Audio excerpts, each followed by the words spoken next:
What's up, everybody? Welcome to the live podcast here in Paducah, Kentucky at Loopy Larrys Restaurant. And today, my first interviewer is going to be Mr. Larry, who is known as Matthew Turner. He's the owner here at Loopy Larrys. And Mr. Turner, can you tell us about yourself and the thing that you're going here to visit? Yeah, my name is Matthew Turner. I'm 36 years old. I've been in the restaurant business going on 20 years now. Worked in various restaurants from Pizza Hut, TGI Fridays, Rafferty's, all the different places. And my partner and I, we met in 2017 at TGI Fridays, and he gave me this idea of opening a soup salad sandwich restaurant. We wanted to use the KISS method, keep it simple, stupid, and we've slowly evolved the last 5.5 years, and hopefully finding some people that can get this to the next level. Maybe we can franchise one day. Oh, yeah, it's great information right there. And then my next thing getting into this podcast is, can you tell us your business model? What keeps you in business? Just consistency and the people, and just creating a really fresh meal day in, day out. We prep the meat in-house. We cut everything fresh that morning. Anything from our salad dressings to all our meats, our turkey, ham, roast beef, corned beef, and all our soups are prepared fresh daily. We have about a 25 soup rotating list, and we do about 5 to 6 a day. So that's the one thing that my partner really strove home, is just keep freshness and don't sleep on your laurels, and just keep the ball moving. Oh, yeah. So with that being said, there was a period of COVID that came around. So I know you were in business at that particular time. Can you tell us how did COVID affect your business, which is the first question? I'll do that first question. How did it affect your business? It really affected it because we had to shut down for about 11 weeks, and it was really tough. We tried to grind it out, right when it first happened. Sales went down to nothing, and we were just twiddling our thumbs, for 6, 8, 10 hours a day. So it was tough to find help. It was James and I basically in here the whole time, and it took us 2 years to actually get our numbers back. So from 2020 to 2022, the numbers really plummeted, but it really helped, just stick to the model. And my partner said if we survived COVID, we kept the doors open, the bills paid and all that, when the gloves were $10 a box, that if we can just ride the storm, when everything goes back down, sky's the limit. And we persevered. Awesome. And I know coming out of COVID, there were some challenges that you probably faced. What were some of the challenges that you faced after COVID? Definitely food costs rising up, from gloves to, everything just going up about 50 to 60%. Chicken used to be the cheapest meat. It really rose. It went from like $40 to $38 for a 40-pound box, all the way up to over $100 a case. So that was a really significant jump. And then just finding staff, just dependable help. So I think that this last few months we've actually hit a ceiling. So I kind of want to do some changes and maybe get some more room, or find some good bodies to actually grow this thing. You talked about your staff. You mentioned your staff that it was hard finding great quality staff. The staff you have right now, can you talk about them? How are they making the business successful? Because I think a lot of businesses don't have quality staff, or they're short staffed, and you have this kind of in and out. Right. So can you talk a little bit about your staff that you have now? Actually, absolutely. I actually got a staff now that's starting to buy into the system, just the little things, not cashing people out until the food's ready. We want to mirror places that are doing it, that have done it. We went to Star Barbecue this afternoon, oh, yeah. And we see how they do things. They don't write anything down, and it's very smooth, and communication is the key, and you get better results with less staff. Whenever you're on the same page and you communicate, you just kind of pass the baton. So that's what we're really focused on, cleaning up the little mistakes. And I keep telling everybody, 19 out of 20 is not good enough. Whenever you have all these offices ordering big lunches from us, we have to be extraordinary and not ordinary. And that little difference, that little extra, makes a big difference in keeping and maintaining the growth that we want to do. So I got a new manager on staff. He's really helped out with preparing the soups, helping me out with that end. So the consistency factor is starting to get back to where it was, 6 to 8 months ago. So that's a really good key. Oh, yeah. And then you being as an owner, I had the chance to ride with you today. And I think that you're a great owner. If you haven't hung out with any of your staff members, but you're a great owner from what I've seen. And I believe that in order to have a successful business, you have to have a great owner starting off. We did some traveling around, we went some places. But this is going to lead me to now is when we did drive around, it was raining, took some great spots, made some great, phenomenal spots, great conversation, and just having a great time. As an owner, what are some important keys an owner should have? Because we talk about staff, but what's the keys of ownership? The main thing that one of my partner really taught me, he said, you want to put out the small fires before they become big ones. And that's the one thing that I've tried to do is, there's never going to be a smooth day. I joke around, I say every day is a controlled train wreck. So you just try to minimize the mistakes before they get big ones. And when we first started in 2019, James Tyler, my partner, he told me, if you continue in this business or you do something else, if you do three things, you're going to be okay. And that's do things in the order of importance, manage your time, and then work with a sense of urgency. He said, you do those three things, no matter what you do in life, you're going to be okay. And I think if I really just, strive that, put that into people's heads and create a team that focuses on those three things, I think we'll be okay. And then moving forward, you had somebody who was your partner in this business, he ended up dying. Yeah. How devastating was that when that happened? Oh man, it was very devastating. We made plans. He was the reason I started this. He sold me on the idea of being like the places like Wendy's and Jimmy John's and Papa John's, and he always told me about the people that made it. The success stories, and we had big plans.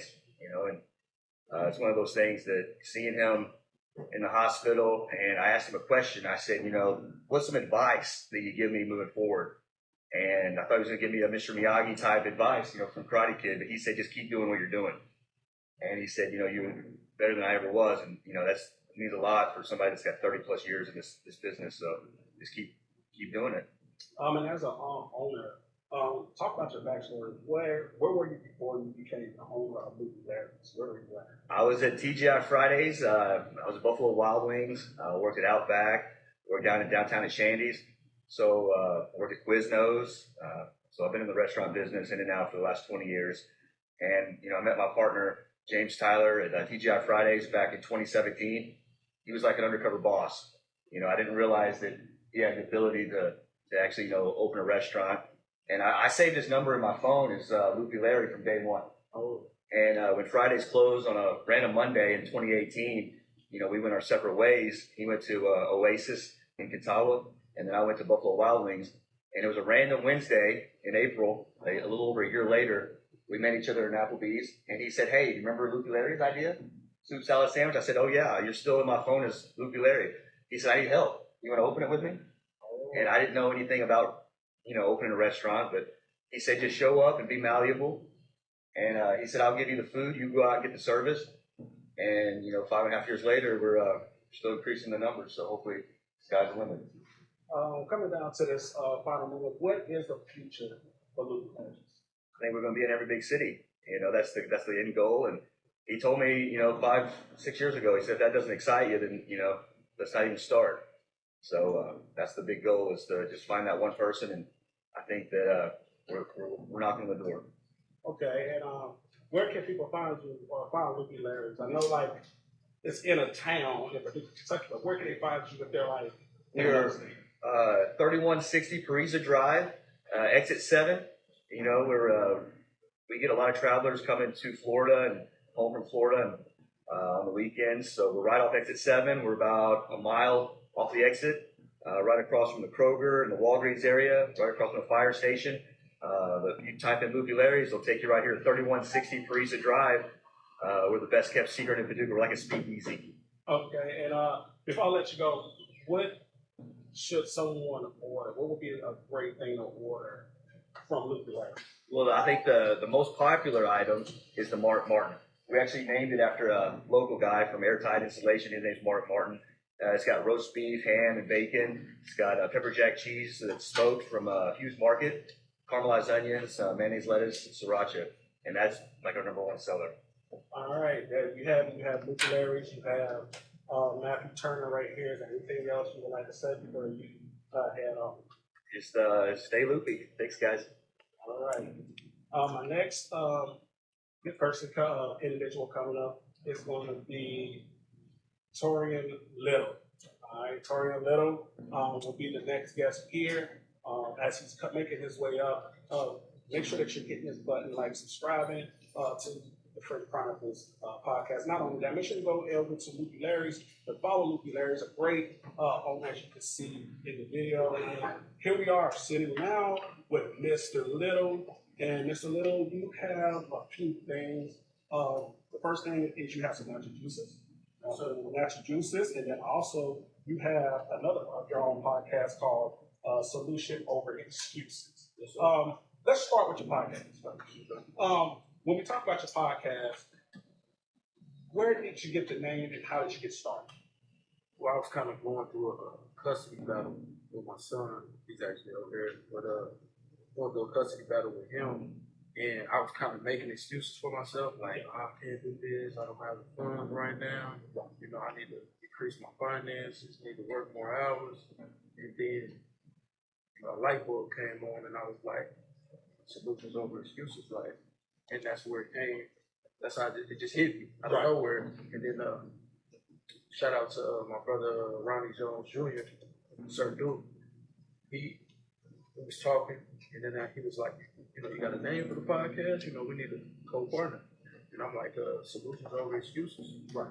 And my other co-partner, which is Hazel, she was like, that's perfect. And then, you know, I kind of told him the backstory on it, and it was like, no, it made sense. Right. So here we are. Right. So when we talk about solution over excuses, walk us through the whole custody battle or some of the things that you want us to know. Well, it was just more like I wasn't getting, you know, my proper time shares. Right. And it was nothing really like, nothing negative to say, you know, about her. It was just like, hey, you know, I need a proper time with her. You know, he's a boy, you know, he's a growing boy, young man. You know, he needs me, he needs that presence, you know, he needs that structure. And so that's what made me just, hey, I gotta put the foot forward and, you know, put 10 toes down and grind it out and get a lawyer and say, let's go. Yeah. so that obviously had to be a grind. Oh, yeah. Thinking about it's that. still a grind. So thinking about that whole grind, how does that motivate you to continuously inspire inside a podcast? It was just like, I always preach like changing the mindset, you know. And of course I start with my inner circle and then eventually the world, you know. So I had to change my mindset first because I can't change the world unless I change myself. Right. So once I changed my mindset, and then I'm like, okay, solutions over excuses.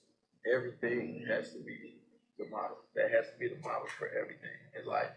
You know, otherwise you're gonna be procrastinating. So that's kind of how I keep going. That's kind of how I just stay focused, laser focused, and just keep grinding every day. Gotcha. So my next thing is when you have the individual, let's say a guy comes to you like, hey, I'm having this issue, I'm having that going.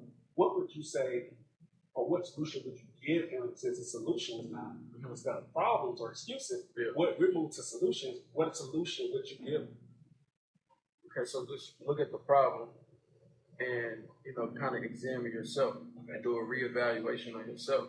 And then once you do that, then you can look in the mirror and say, okay, well, maybe that wasn't her problem, maybe it wasn't his problem, it's my problem. So the only way I can change that is after I reevaluate it, start taking my baby steps towards doing better. With him, you know, a young fella. So that's what I was explaining to him. Okay. And then when we moved to the natural juices, let's talk about it. Oh, you gotta try these. Yeah. Man. You gotta try these. So you got watermelon twist. Okay. It has watermelon and pineapple. Okay. That's it. Nothing else in it. Try this.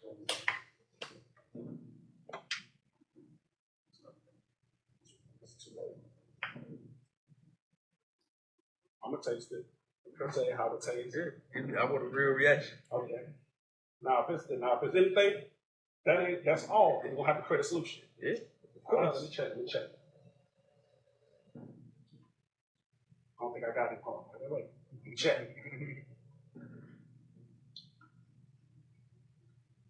So, wait. I gotta get the full effect. I've been trying to get the little taste. Let me get the full effect.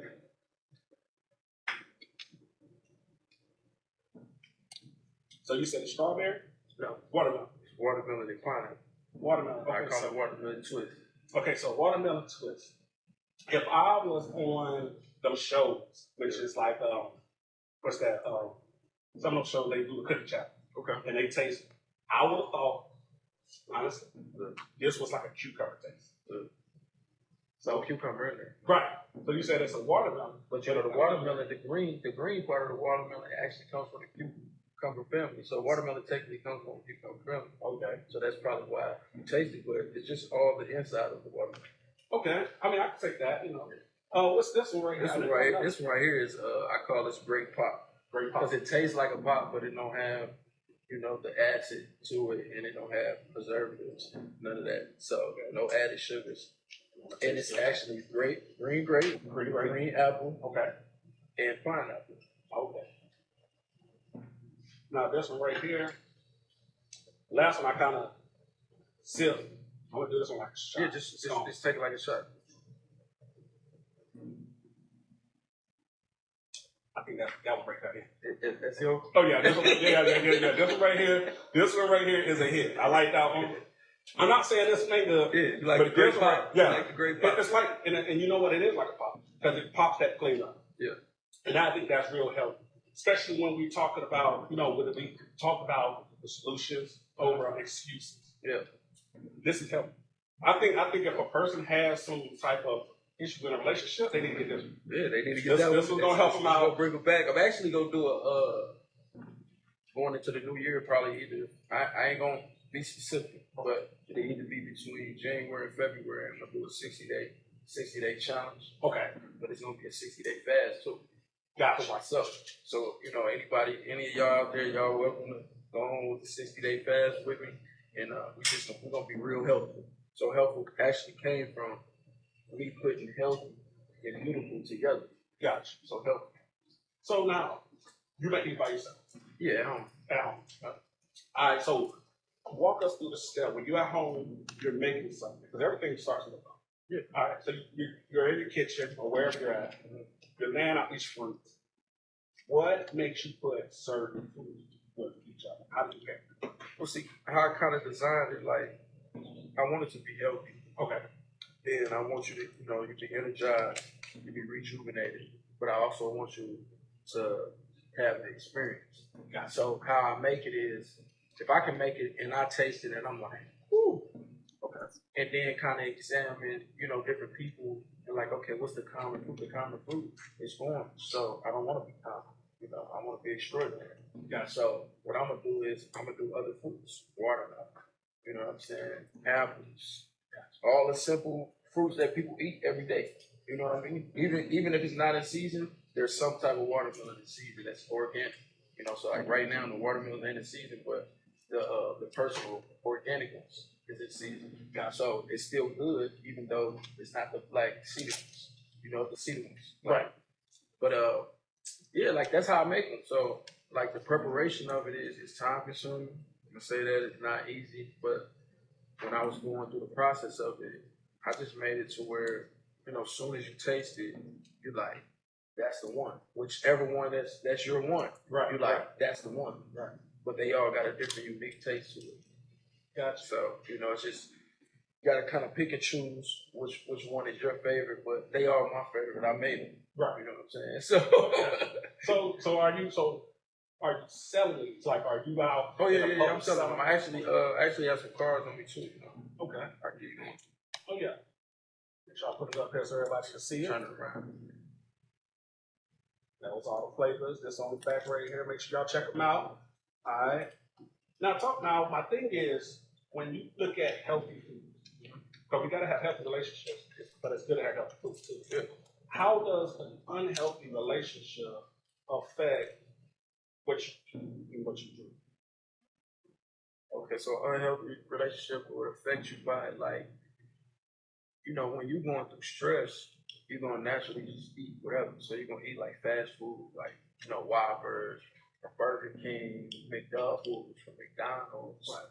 But when you discipline yourself and you shift from that and you lock in and you start gradually, slowly eating healthy, whether that's an apple or orange or green bell peppers, onions, mixing vegetables and different things like that. Then once you change that and you change your appetite, and now you focus. So now you're not really worried about that relationship, but you still, it's kind of like reincarnating yourself to still believe that a relationship is possible now. Gotcha. So, how much does it cost to make one? Fruits, all that. Walk us through that. Okay, so to make one, Yes, make it. so I don't just make one. I make two at a time. Okay. So to make two at a time, it's around about probably $25 Okay.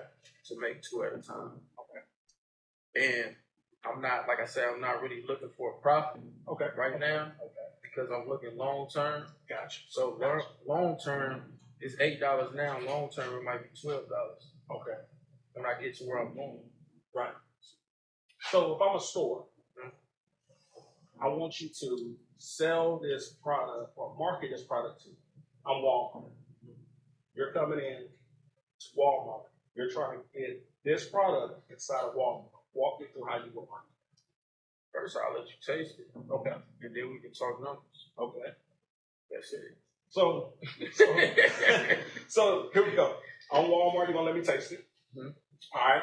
Then you're gonna do numbers. Mm-hmm. All right. So if I'm Walmart, right? Because I think when you look at these types of drinks, health drinks, right now it's a big thing on health, right? People are using Ozempic, right? Yeah. Like that's the biggest thing on the market, right? That's the shot, right? Yeah, that's the shot. Yeah. And on one of my partners, he was taking it, but he was saying like, it's gonna be different for everybody. Right. So we ain't gonna go into it, but yeah. So that's what I'm saying. So Yeah. you have a person taking Ozempic. Yeah. All right. But a person to be really healthy, you have to really diet. Like in all honesty, you can't like shots. I mean, I'm not knocking anybody out there who's get shots, but I'm saying to be healthy, you have to diet. Yeah. So I'm glad you said that because now I can go. Now I'm gonna go further into it. So this is the only way this drink is helpful. Is going to change your life is dieting while you're drinking. Okay. So while you're drinking it, make sure you drink plenty of spring water, and you can't eat those cheeseburgers. Gotcha. You know what I'm saying? You gotta cut back on them. You gotta eat them in moderation. Right. And eat more vegetables with it, and less sugar. As far as in like bread, the diet is extreme. The diet is important. You don't just drink that and then now you 50 pounds lighter. Right. So you gotta go through the process, and then you're gonna have great results. Meal replacement or no meal replacement? Meal replacement. So that's a replacement. Yes. You can drink one in the morning. Okay. So you drink one in the morning to get you going. Okay. To get you going if you're finna go to work or if you're finna go work out.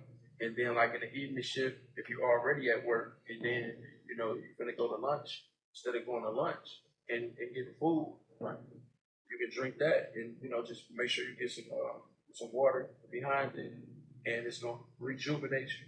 And then before you go to sleep, you can drink one. And you're gonna sleep. You're gonna sleep. Excellent. Just being truthful, you go to sleep excellent. And the only thing you're gonna do is, just regular like any humans, you're gonna wake up through the middle of the night at a certain time or use the bathroom, but then you're gonna be able to go right back to sleep. Gotcha. So when do we make that profit? Like, is it a 2-year plan, a 5-year plan, 10-year plan? What are we going with this profit? 2 to 3 years. 2 to 3 years. So right now you're in your. I'm in my probably 2-3 months. Okay. I'm gonna say 2.5 months. Gotcha. So as we start getting closer to the end, my question is where can people find you? With your Real Talk Solutions for your solutions? Solutions over excuses. You can find us on YouTube, Faded Talk, Real Spill. I'm sponsored by Faded Talk, Real Spill, Solutions over excuses. You'll find it on YouTube. Okay. You'll find it on Spotify. And what's another one? iHeartRadio. And yeah, that's it. Okay, what they gonna put in to the search bar on YouTube? On the search bar on YouTube, you put Faded Talk, Real Spill. Real talk, real spill. You have a website for your drinks yet, or we still? We're working on that. We're working on that. Yeah, we're working on that. We're working on that. Right now, we just hand in hand retail right now. Okay. So let's talk this real quick before I let you go. If we are talking about relationship in this room, right? How do we intertwine those two into one? Build a healthy relationship with yourself first. Like, focus on getting yourself in shape. Focus on getting your mind right. And that means eating properly. Eating good, eating clean, and just keeping your vision, clear of all any toxic things, places, whatever, before you start to want to be in a relationship with anybody else. Okay. So you got to get your relationship right with yourself first, and then the sky's the limit at the moment. Okay, and I'm letting you know, keep both of these drinks. Okay. Even though this one right here is my favorite. Yeah, this one right here is my favorite. But I'm definitely gonna keep the other one, and I promise you, I will drink them. Yeah. And anything you want to say to anybody out there who might be going through what you were going through at one particular time, or maybe they just want to get into this healthy lifestyle. Anything you want to give them? Wow. I would tell them just recreate yourself. Don't. I'm a spiritual guy, and what I have to do is just know, no matter whether it's the Bible, the Quran, the Torah, whatever you believe in, in all those books it says, do not always lean on your own understanding. Do not lean on your own understanding. So that means, you got to put your faith in the Creator, whomever that is to you. And, and you can go wherever you want in the world. You can be whatever you want. Just put the grind in and don't give up. All right. Well, you guys, that was Toria Little. Terry. See, I've been saying it wrong and hitting it right. Terrion Little. And you guys make sure you go and follow Terrion there and on his podcast. And can you get him that podcast one more time? I want to say okay. Solutions Over Excuses, sponsored by Faded Talk Real Spill. Faded Talk Real Spill on Facebook and YouTube. Check us out. Gotcha. All right, so that's Terrion. Terrion Little. Nice having you. Yes, sir. You guys, we're here at Loopy Larrys. Make sure you guys go subscribe to Loopy Larrys YouTube, go and subscribe to Loopy Larrys on social media, Facebook, and then make sure you also subscribe to FrazierChronicles YouTube channel and FrazierChronicles here on Facebook, Instagram, and all those major podcasting platforms. We can get heard on all major podcasting platforms. Coming to the stage next is going to be Elizabeth, aka Liz. She's going to be coming up here. We're going to talk about some great things. So without further ado, here is Liz. So welcome to the show, Liz. Or Elizabeth, which one you like, Liz? Liz. I do. Liz. Liz is a little bit too, Okay. Yeah, so let's say Liz. Liz, can you tell everybody about yourself out there before we get into the questions? Yeah. I'm 22. I basically took a year off, but I done a lot of panels about body positivity, being able to thrift affordable but cute fashion in your budget, how to do budgeting. I've done baking podcasts out there as well, and also always an advocate for different types of disabilities and how you can be in the workplace or how you can about do anything. All right, so you said body positivity. Walk us in. What is body positivity? So it's basically learning to look at yourself in the mirror and basically like what you see looking back. It took me a long time to stop changing myself. I kept on trying to change myself, change my hair, change anything to just not look like me. So it took me a while to realize, hey, this is my body, and I need to learn to love it, and not look in the mirror and be ugh, Right. So with body positivity, was there something that made you just be not to like your body? Or? Yeah.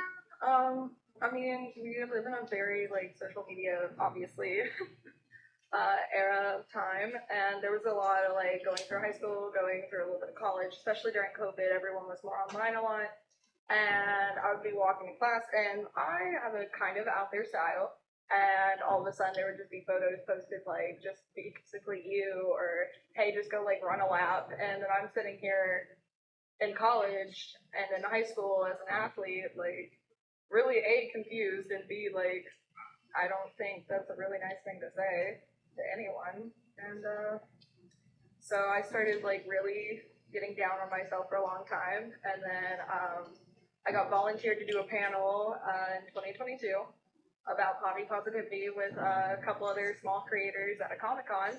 And then after that, it just kind of like just kept more and more panels. We just kept doing more and more about like learning to like love ourselves in different sizes. And I started actually seeing the positives instead of negatives. Okay. So did the panels help, or is it more so like you kind of just decided one day you want to change? It was kind of both. There was one day where it was like, you know what? I was like, I'm doing all these panels with all these people. And I basically felt like I was lying because I was like, here I am talking about like, hey, love yourself. Yet I did not really like who I saw in the mirror. And B, it was like, why am I trying to change for all these people that I don't even know? Right. Right. I was like, instead of just being my more authentic self. Okay. You said self-love. Yes. My question when it comes to self-love is, how does someone love themselves?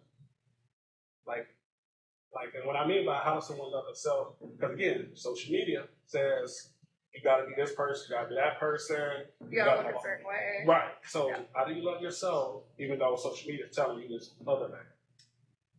Well, I do daily affirmations. Okay. Definitely helps. Like I write down different things, and I try to list different things that I like in my closet that I think look cool, or like, oh, I like my hairstyle today, or oh, you know what, I'm gonna try to do this hairstyle, and I'm like, oh, I really like this on my hair. It's like maybe I'll keep trying this because I really like it.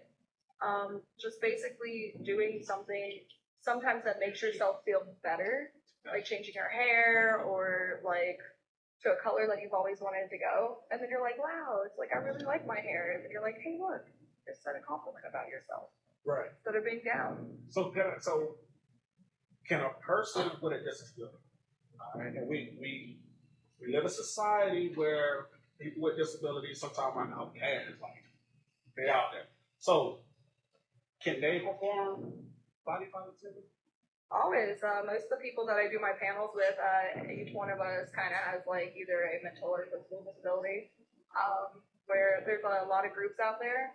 I've really found that being a part of different like one good thing about social media is you can find different groups of people that are like you out there. And so there's different groups for people with like physical disabilities, or like people with like, hey, I'm missing an arm, or hey, I'm missing a leg. And mental disabilities like autism or ADHD, there's like different panels and groups for that. And I really found like being in those groups and then being able to either do a panel with people that are a little bit different than me.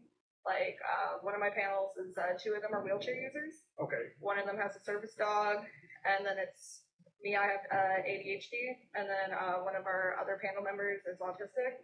We all just kind of sit there. We had a 2-hour panel on like what we did to help ourselves were to A, function better in society and in the workplace, and B, how we all learn to be like, hey, I kind of like myself. And after 2 hours of that, you kind of learn about everyone else, and then sometimes you can learn a little bit about yourself and really good advice as well. Okay. So in these groups, you're saying that people can find people who are just like them. Yep. Wheelchair, ADHD, all that good stuff. Now, on social media, all right, because I see some social media where it's a group, but people come in there and they're not any of those things, and they write hateful things in the group. If you created a group and that happened, what would you do? Well, there are a lot of features where you could block certain words. I always try to block, like, especially a couple hateful words before I even get on a group. Or there's always, nowadays, there's like admins, Oh, yeah. which is really helpful. I was like, yeah, you can either hire somebody or have a close friend get on there, and if they see something hateful on a live, then they go, boop. And then that person's comment can go away. So that take away the problem if we just Not- block in what they say. Not all the time, but at a certain point in your life, you have to be like, that person thinks that they're super anonymous on the internet, and you can't really let that get to you. It's like, oh, you did the word you. Like, okay. I was like, I could easily say that back to you, but I'm not going to. Right. So you're not gonna block the person. You're just gonna block what they say. Yeah. Okay. I know we got an audience out here. I'm gonna ask y'all a question. Is it okay just to block what somebody say on social media, or should we block the person? Depends. Depends. I think it depends on what they say. What they say. Yeah. So do we get a chance? So if we're not gonna block them the first time, do we give them a chance to be like, okay, they said something bad, keep them on?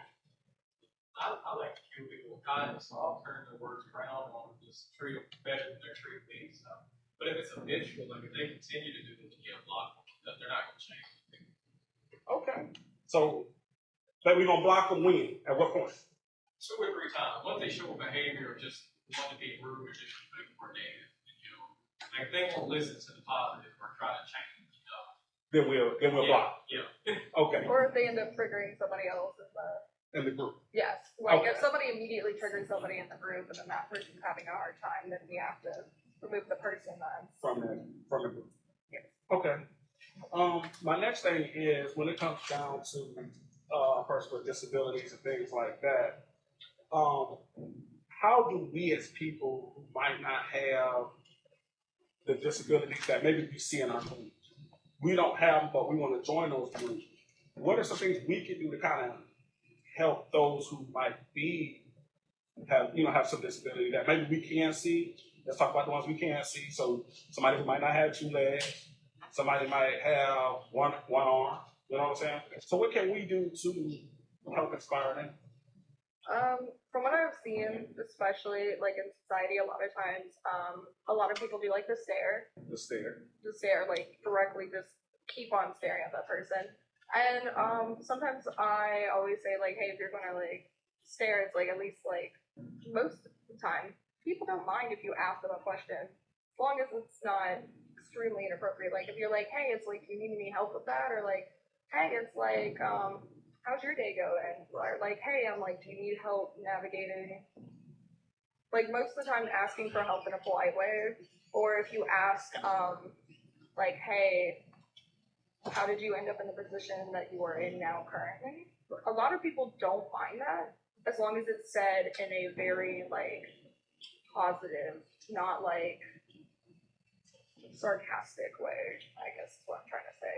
I've seen people get really upset in public when my friend had her service dog and somebody started yelling at her like, hey, you're not supposed to have pets in here, without looking over and seeing that it had the vest on. Okay. My next thing is fashion. Are you into fashion, or you just like fashion? I'm kind of into it, but also I just kind of like it. And by fashion, I mean like there's a kind of like a group where we don't fully go with what like the trends are.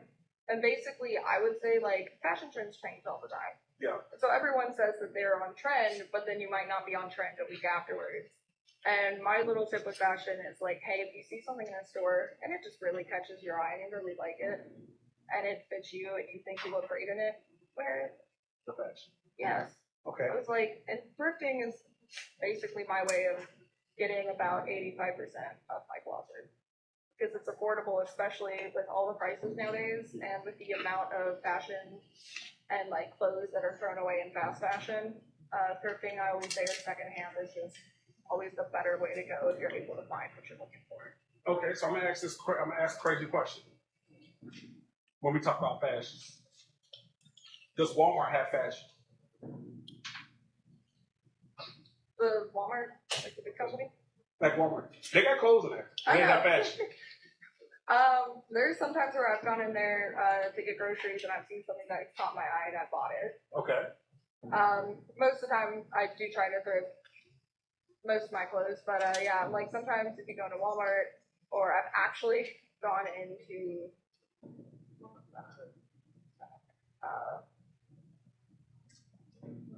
Home Depot or Lowe's, Okay. or Yeah. try to find overalls for painting. Because sometimes, especially if you are looking at something secondhand, there's the difference in like if you walk into a store, they might not have your size. Gotcha. So if you can't find it secondhand, then you go to Walmart or you go to like Lowe's or Loopy or like H&M or the mall, and then you might be able to find your size there. Okay. I'm gonna ask the crowd. I need a little bit of feedback. Does Walmart have fashion Kind for women? So men can't go in there and get anything. I mean, you go there with some work pants. or Some like work pants. Just casual. The men's t-shirt, section jeans. has all the t-shirts. Yeah. So Like I get a lot of t-shirts from there, like women wearing t-shirts. so you wouldn't go in there and shop for clothes. Like for like some drip. You would go in there and shop for No. so the reason I'm asking that is because Walmart sells clothes, Right. right? Yeah. And back in the day they used to sell shacks. They used to sell shacks. I don't know if they still got it. They do. I think they still do. Yeah. Okay, He did great numbers off Shaqs. right. But when you went to school, you get picked on if you wore them things. I didn't. No, I'm just saying, like kids, like, and the reason I'm saying that is because we're talking about like body positivity, right? And how does that help with body positivity, though? Like with Walmart fashion, you know what I'm saying? Like, if that's all somebody can afford, though, they go to school to get picked on. How do we help guide them? Help guide them in a way that like. Yeah. For me, I was up until like when I went into high school. I remember my mom wanted me to fall into a certain crowd. Okay. I was not in that crowd at all. It was the very preppy crowd, and that crowd basically did make fun of me because I was like, I tried to be like them, Okay. and I could tell I was not at that level. Like they were wearing all this brand new stuff, and here I am walking in, sometimes some like thrifted stuff, and it did kind of get to me.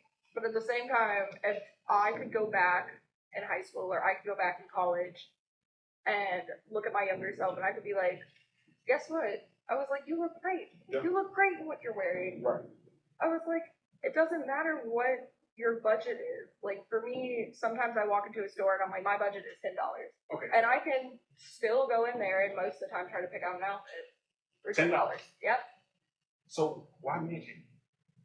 I mean, I'm just asking. Like us men, we can't go into a fashion store and buy anything for $10. We can't. If you know where to look. So where to look? I always immediately go to clearance sections. Okay, clearance section. Okay. And then a lot of times men's fashion actually moves a lot slower than women's fashion. Okay.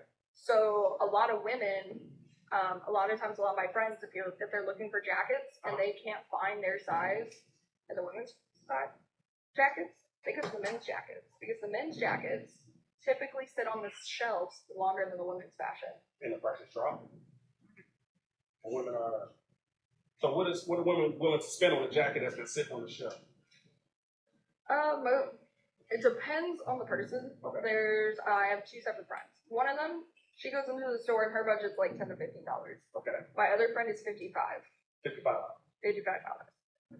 So she must be not. She's not going to the thrift store. She going to like the major brand store or. She will go thrifting with us. Okay. But she is a named brand person.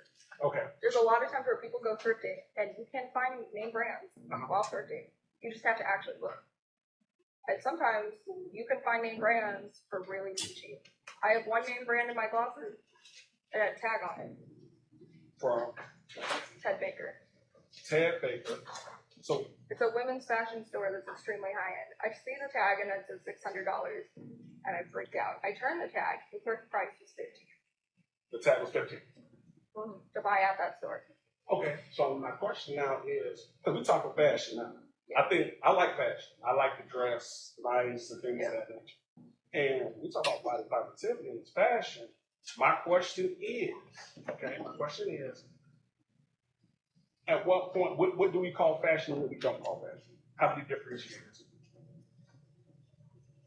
A lot of times when you're looking at fashion, Okay. it just really depends on the person's personality. Okay, personality. Okay. Yeah, like I dress where I like a lot of colors, but I also like to incorporate black and with like all my colors. So most of the time I'm either wearing this color pattern. I love red and black together, but I also like to wear a lot of greens and browns because they complement each other. Okay. So I like to look at the color scheme and I like to pick colors and pair them together that match. One of my other friends, she only wears black and white. Black and white. Only. That's what she calls fashion. She would not call what I wear fashion, and I wouldn't really call what she wears fashion. So then what is it?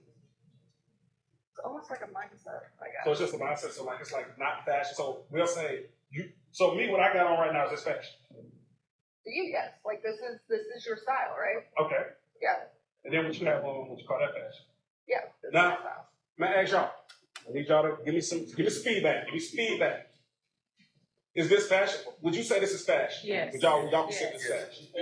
Yeah, business fashion. Okay, so would this be fashion? Yes. Okay. Yes. Give me some. I need some of y'all like, yeah, look. I mean, it could be. I don't know. So that's why I'm asking. What It's y'all think? fashion because it's her personality. Okay. Yeah, you can Okay. tell from what she's got on, and then there's a little bit of compliment from the jacket Right. that goes The with red, her inner the red. You can tell inner effort was piece. put into it. Yes, That- It she just had thought a about t-shirt going on and just going out the day. That's going. Y'all know what? That's going to help her more with this positivity. Yeah. And that's what the object is. That's why I'm Yeah, asking so- everybody. The thing is most of the time, a lot of my friends, like 2 of them, they put on their clothes and they put a lot of effort into it. They spend like an hour on their outfit and they go out and all they want is a compliment.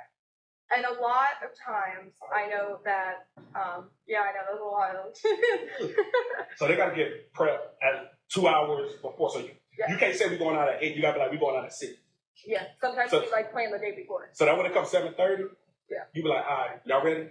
So something I like just have that. outfits already picked out in my closet because I like, You already have it in oh here. yeah. But your friends don't have it in here. They got to kind of like, And I know that like, a lot of times people think that like, one of my friends is like, oh yeah, she goes, I bet men just like throw on random crap in their closet.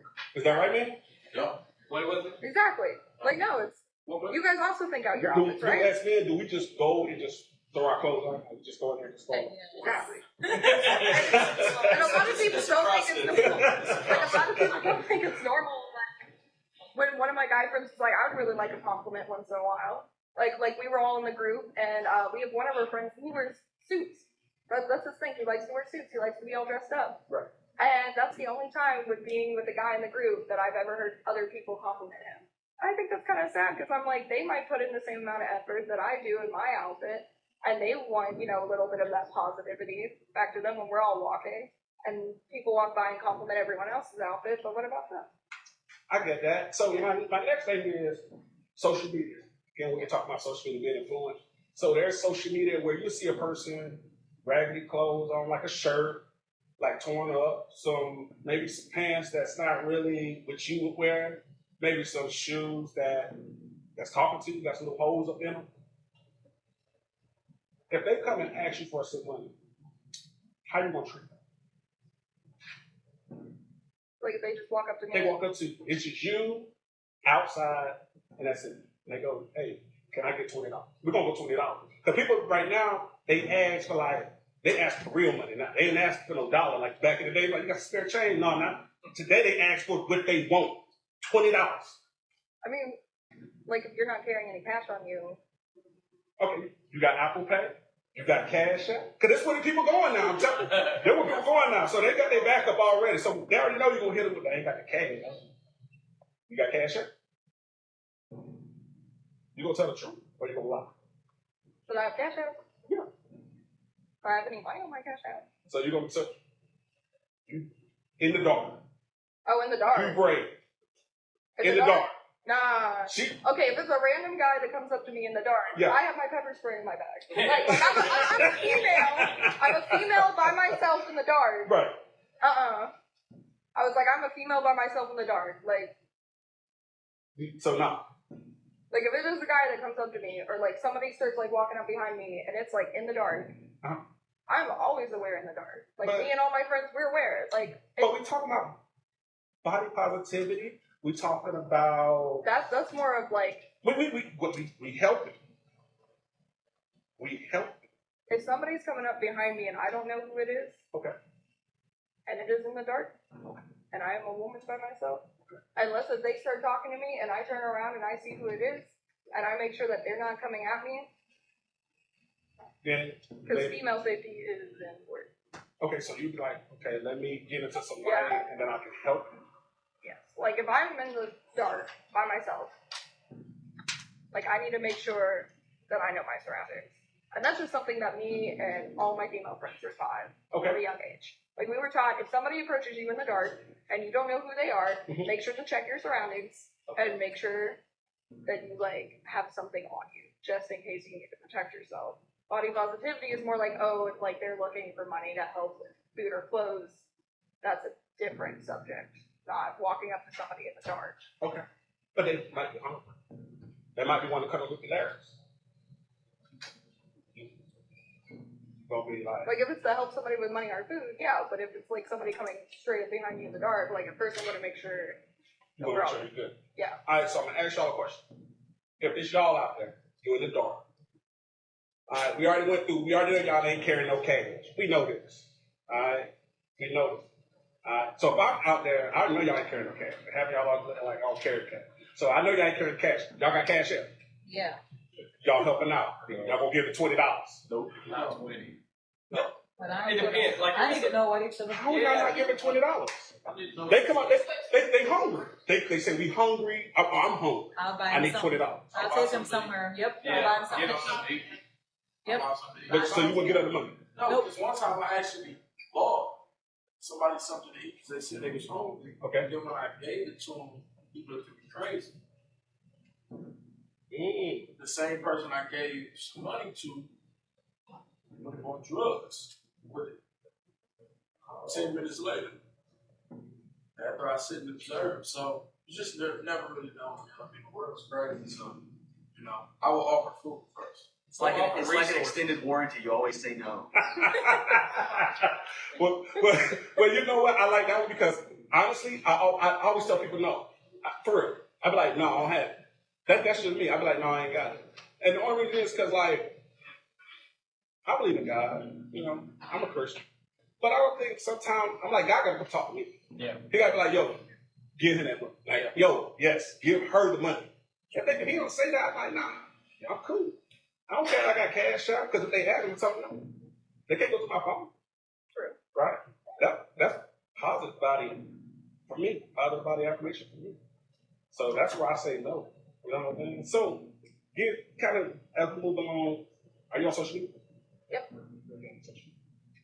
I have a TikTok, and then I have a Instagram, but I'm kind of switching over from I did a lot of like Comic Cons. Okay. So I'm switching over, like I still do Comic Cons, so I still dress up, and that's when I did most of my panels, but I'm kind of switching over to more like a vlog, but I haven't like made that switch yet.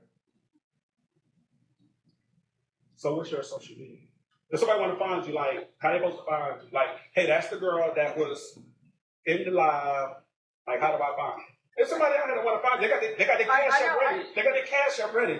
$20. I know, I'm laughing. I had one of my friends come up with a name. So my hands have not grown since 5th grade. Okay. So she thought it would be funny to name me Baby Hands on social media. So my social media is Baby Hands. That's what your social media name is. Baby Hands. Underscore and then just C, because like I originally got into cosplay on social media, but I still kind of make costumes and do stuff like that, but I like switched over to more of a vlog. Baby Hand underscore C, just the letter C. What does C stand for? It used to stand for cosplay. Stand for Cash App.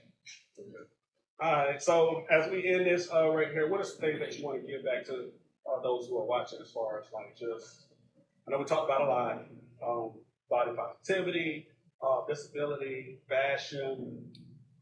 Basically, if you are scared because you have a disability, or you are scared to like just be like, oh, I have this really like fun outfit in my closet, but I feel like people are going to like judge me, or people are going to take photos, and people are going to say bad things. Just wear the outfit. That's what happened. Like, you have like one life, right? Got You it. have one life. You're here right now. Okay.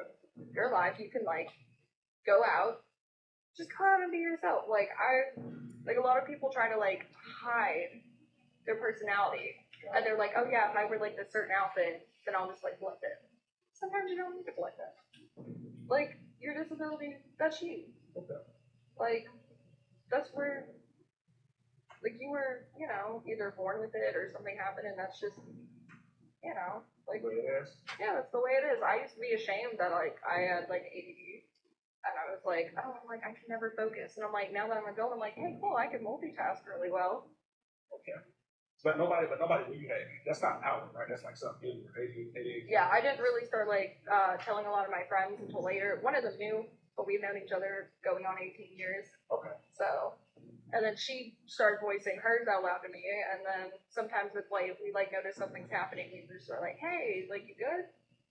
You okay? Like, a lot of times people are afraid to be themselves when, what are you really afraid of? That somebody's going to make one bad comment? What if you're missing out on somebody's really good comment? You're missing out on somebody being like, oh, I love your outfit.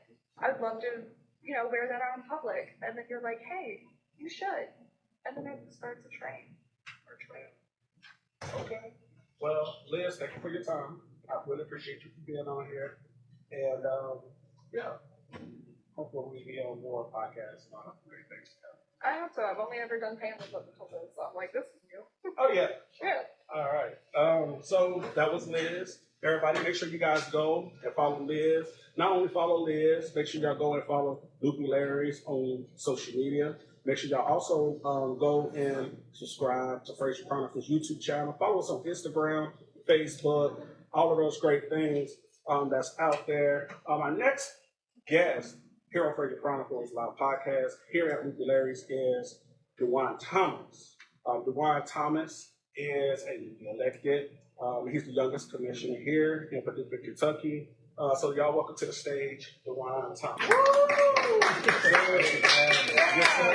So being the youngest, talk us through it. Yeah, it's really a blessing. All honor goes to God. He's led me in this path and brought me to where I am today. I've had a village of family, friends, even like here at Loopy Larrys, they've been a big supporter of my campaign and everything. And yeah, just getting here. I actually ran for mayor 4 years ago. I was 21, so I was one of the youngest in Kentucky because the minimum age is 21 to run for mayor in Kentucky. I was here during COVID. That's why I give honor to God because he put me on this path. I was here because of COVID. I was on spring break. COVID shut everything down, so I'm here. And there's a mayor election going on.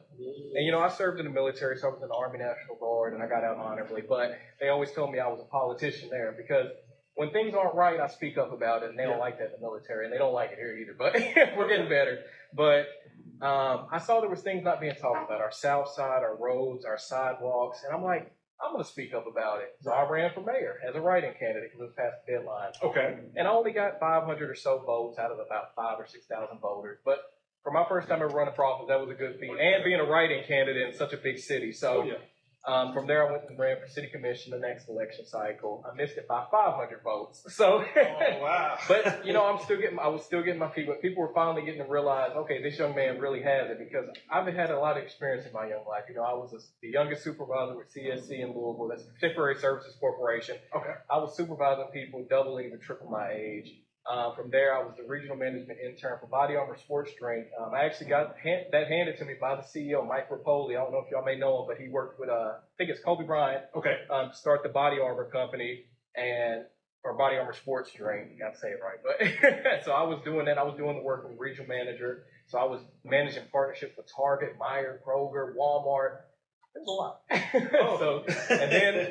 But this time I won my election. I had 4,590 or so votes, and it was amazing because I was out in the community. I showed that I'm dedicated, I'm committed, and I'm serious because, I'm great for the people that got elected beside me. But I just felt the need for more transparency, more accountability. And I think we're on the right path when we're getting there. And I've already started working. I've been in meetings and orientation, meeting with the department heads. But I want to steal all your questions and get into everything. I can ramble. But yeah. Good. My question is, a lot of young folks today are afraid to jump. And what I mean by jump, they're afraid to do things. What would you tell that young kid who's afraid to do things? Wow. Well, first and foremost, put your faith in God, and I know there's a lot of different religions out there, but I'm just saying, God is the center of my life, and putting my faith in Him really helped out. I was raised in the church, Where Memorial Church of God in Christ, and I served in multiple ministries, House of Hope ministries, Steward Girl ministries, different things.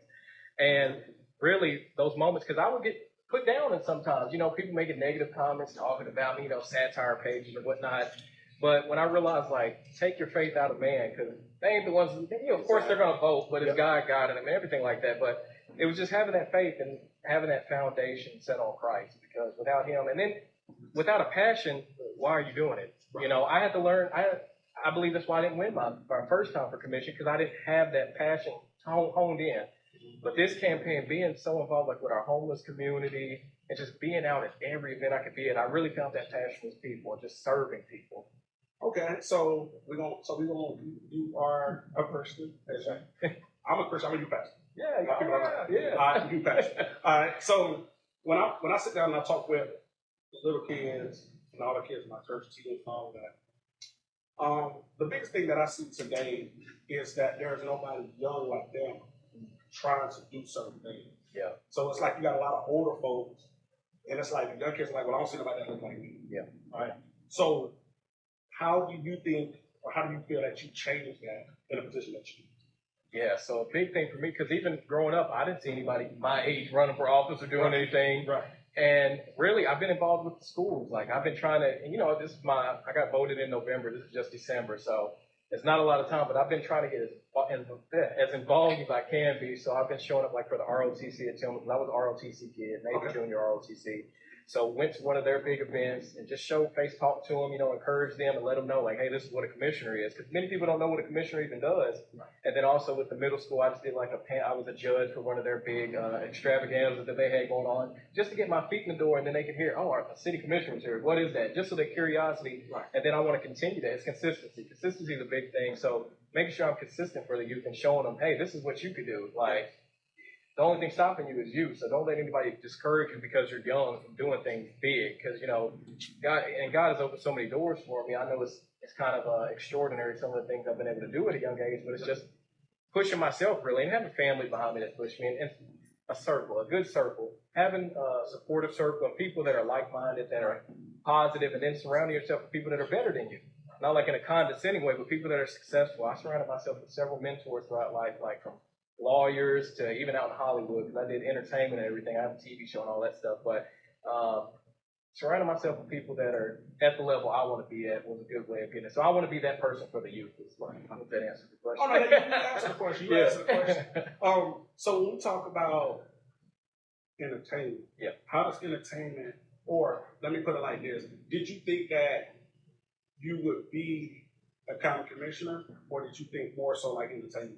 So, and I've finally shared this a little bit more, but when I ran for mayor, I won't say it was a joke, but it was kind of like, let's see if I can get my name out there. Because I was doing interviews, celebrity interviews, and that was kind of the path I was going to go in, because I was in LA hanging out with celebs and things. So I was in that field of things. So I was like, this can boost my name up. Right. And then when I did it, and people really started coming to me with concerns, and I'm like, oh, this is serious. Like, this is serious. But it all worked out the way it was supposed to. So now and I've seen, there's a guy, Jeff Jackson, he's a congressman out of North Carolina, and he does some videos, and I would watch him. He would talk about the entertainment side of things, because when you watch the news, you see these congressmen or anybody on TV, like Marjorie Taylor Greene comes to mind, because she's one of the big names you always see on there, and they talk about her and stuff. Yeah. But there is a showmanship side of it, and it's a negative and a positive thing, depending on how you use it. Because if you're just using it to clout chase or build your name, and you're not actually putting action behind it, you're failing your community. So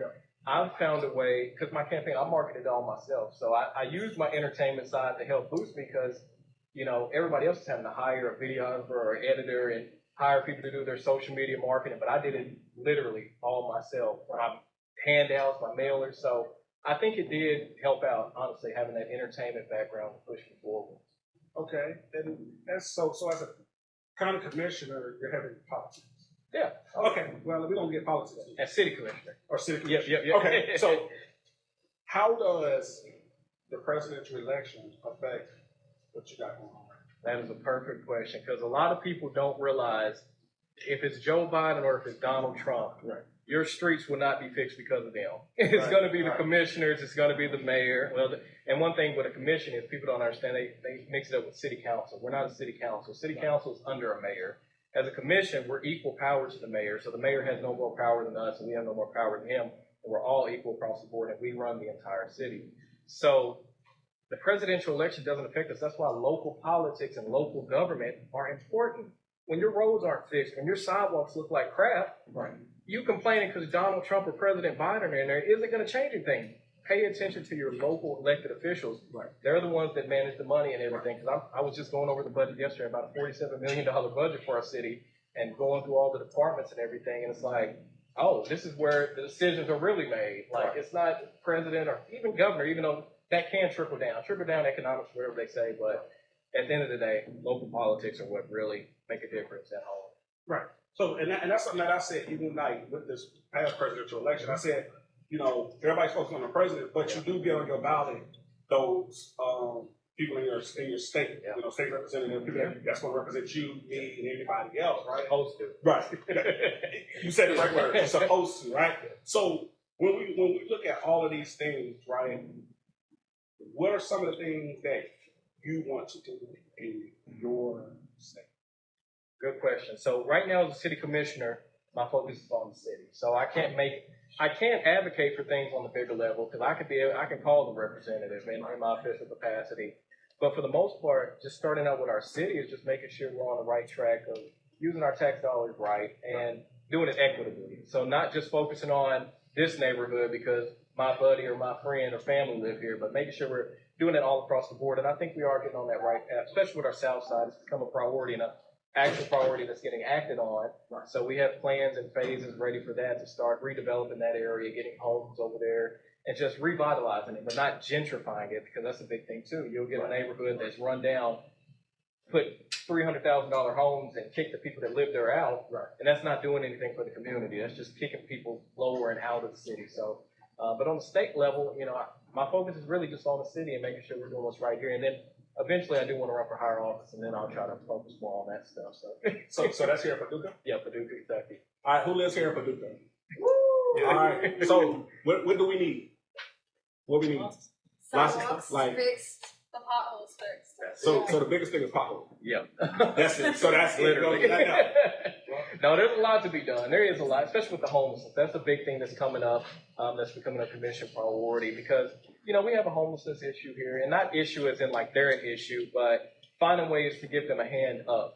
Because a lot of people don't just want to help. The previous questions you were asking about, you know, homelessness thing where people begging for money, but I don't believe in handouts, but I believe in hand up. So getting people to the next level. But if they don't want to get to that level, then that's on them at that point. Like if you're giving them resources, giving them ability to have a home for 2 years and they just got to save money so they can eventually get their own place, and they're not doing that, then they don't want to do better at that case. And I know mental health plays into it. So really, I don't have all the answers because that's not my expertise, but it's getting people that are experts. Like we have Paducah Cooperative Ministries. They do an awesome job feeding homes to underprivileged people here. The warming center, you know, they help people during the winter.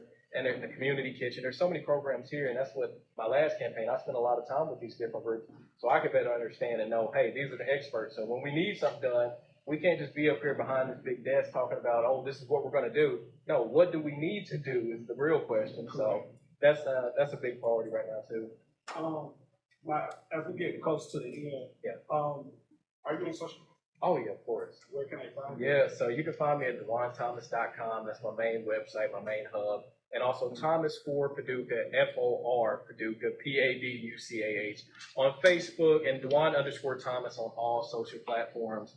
You can Google me, but it's D-U-J-U-A-N, Thomas, T-H-O-M-A-S. And then also, like I said, I have my TV show, Dejuan Thomas Live, but if you search Dejuan Thomas, you'll see it all. So. And that's on all, like, social, that's on all social media? All social media platforms, Dejuan_Thomas is normal handle. So, Instagram and everything.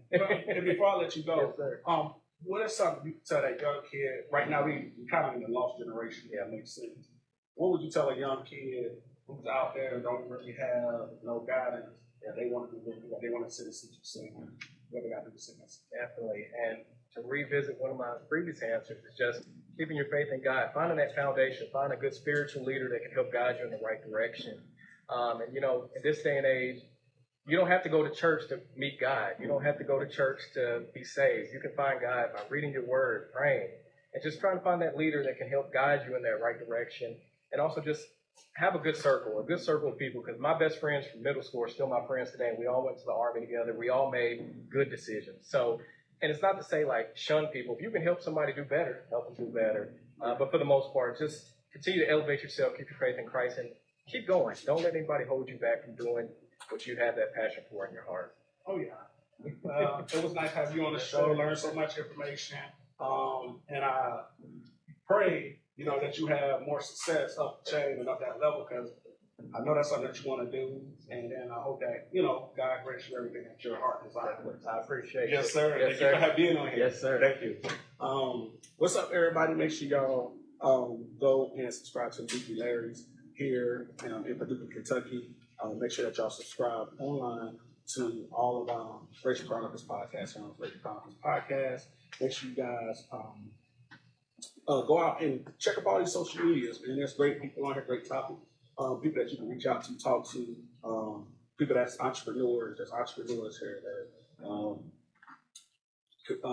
Commissioners here. There's so many people here on that I've had here on the FrazierChronicles podcast. The next person to come on my podcast is Danita Turner. I don't know how. I don't want to say mess up that name. She's a Loopy Larrys co-owner. She's Miss Kentucky Petite here in Paducah, Kentucky, and a serial entrepreneur. Ladies and gentlemen, help me welcome Miss Turner to the stage. Hello. How are you? I'm doing well. And I'm glad to have you here. First off, I want to congratulate you on your being Miss Kentucky Petite. My thing about it is, can you walk us through that journey? I'm quite sure it was a hard journey, but I want you to walk us through it. Thank you so much for giving me the opportunity. So I am Jeanette Mahabir Turner, and I am the newly appointed Mrs. Kentucky Petite 2025. And it is Petite USA, that's the pageant system. Okay. There are various pageant systems in America. And so Petite USA is the largest pageant system for women 5, 6, and under. Many of the pageant systems require that you are 5'7" as a minimum height requirement. A lot of people probably don't know that.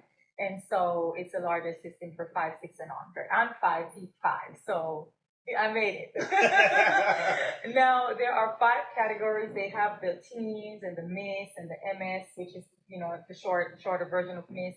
Miss is for those who are married, which is the category that I'm appointed for. And then you have the elite, which is women over a certain age group. They could be married or unmarried, with children or without children.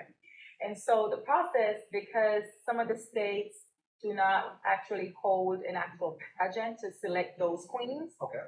it is by appointment. So I am appointed as a Mrs. Petite Kentucky to represent the entire state of Kentucky in the national pageant, which is in Chicago, Illinois, in July of 2025.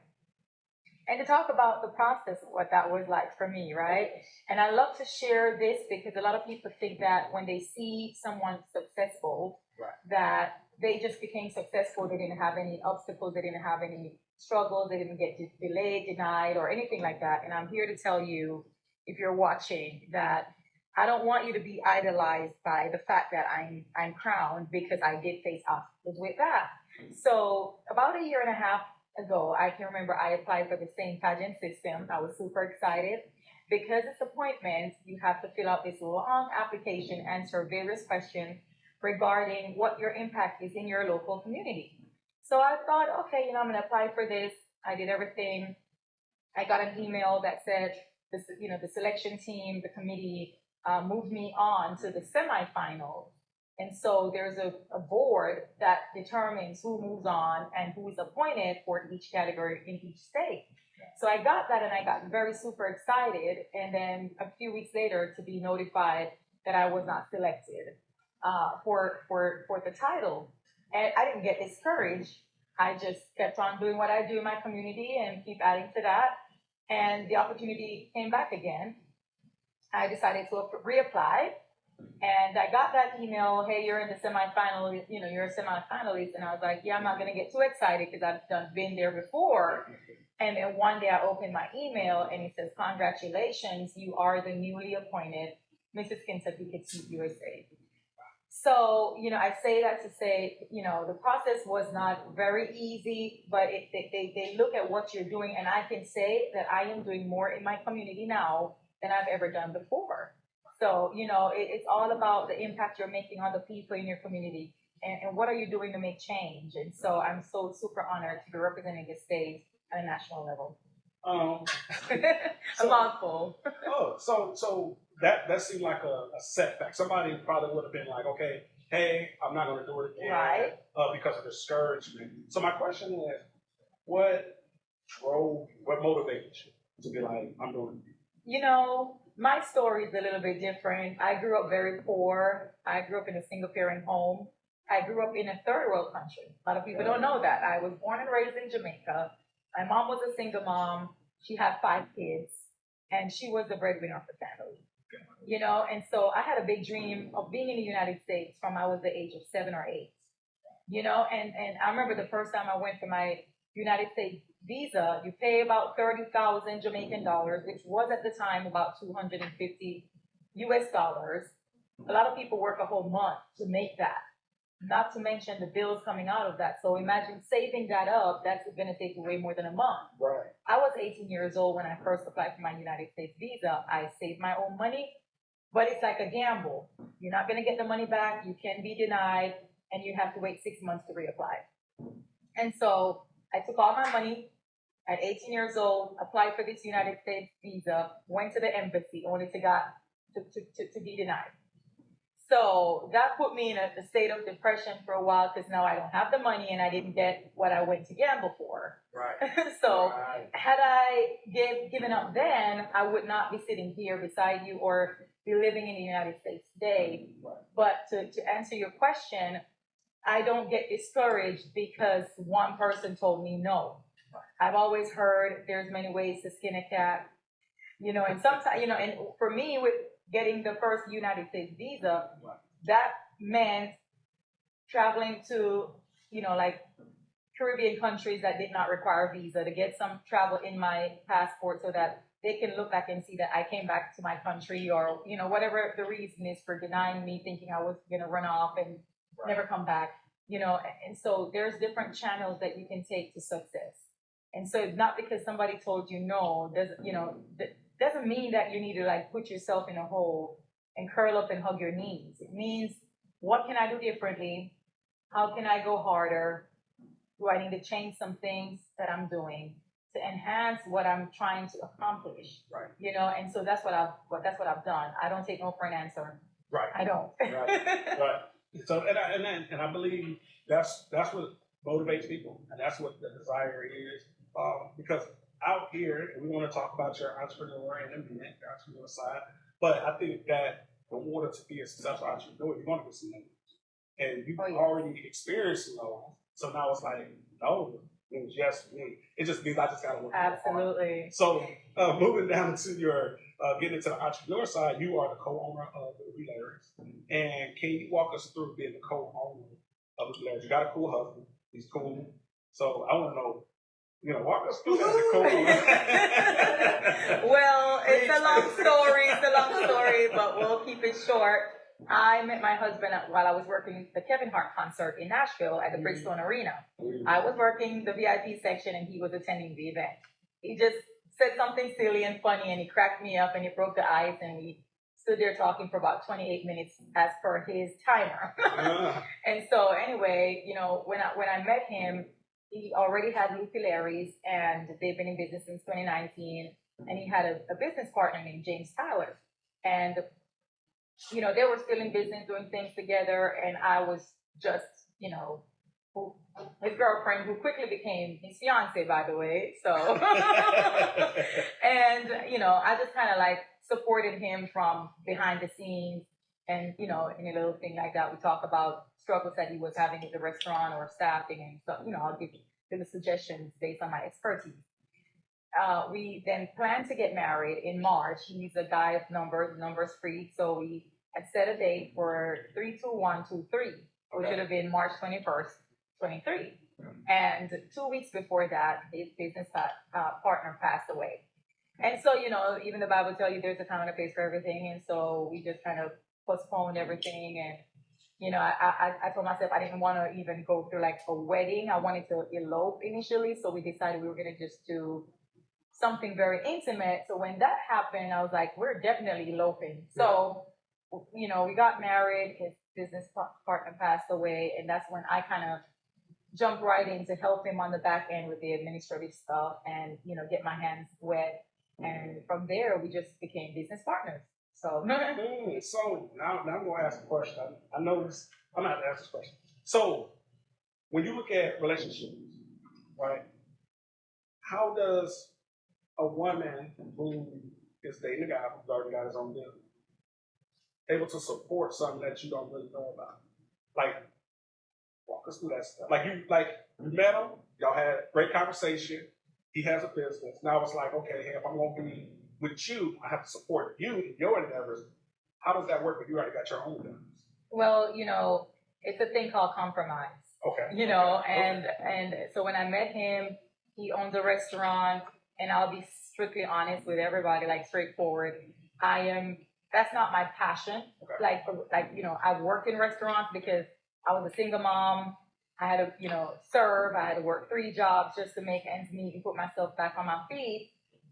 But the restaurant industry was not my favorite. Okay. I did it because I had to do something, and so I was a server at like Waffle House, and but I've always been a hospitality person. I've worked for Sandals Resorts and Spa, Secrets Resort and Spa. My first degree, is hospitality, entertainment, and tourism management. So put me in the hotel. So by the time I met him, I already became a general manager for a downtown hotel in Nashville, managing 30 employees and 114 room hotel. However, there are similarities no matter what industry that you're in. So I was able to take my experiences from managing people and just operational aspect of, running an organization. Right. And help to apply that to whatever his circumstances were. Recruiting is always going to be the same in terms of structure. Right. You're looking for a certain type of candidates. You want them to come through your door appearing a certain way. You want them to speak a certain way during the interview and sell themselves. And so there's things that are similar and there's things that are also different. So I was still able to support him in those roles. Right. And supporting him, I see that you opened up your own shop here in Paducah. Can you give us the name, location, and then walk us through that whole process? OMG, as my husband would say. He said, you can't put 1 G. When I say OMG, he's like, you missed a G or 2. So I opened a Finders Keepers thrift boutique, and it is a thrift store, but with a little pump to it. Got it. So, a little spunk, I would say. The vision I have for that was, people could come in and, get a complimentary cup of coffee. And, you could read a book, you could sit down for a minute.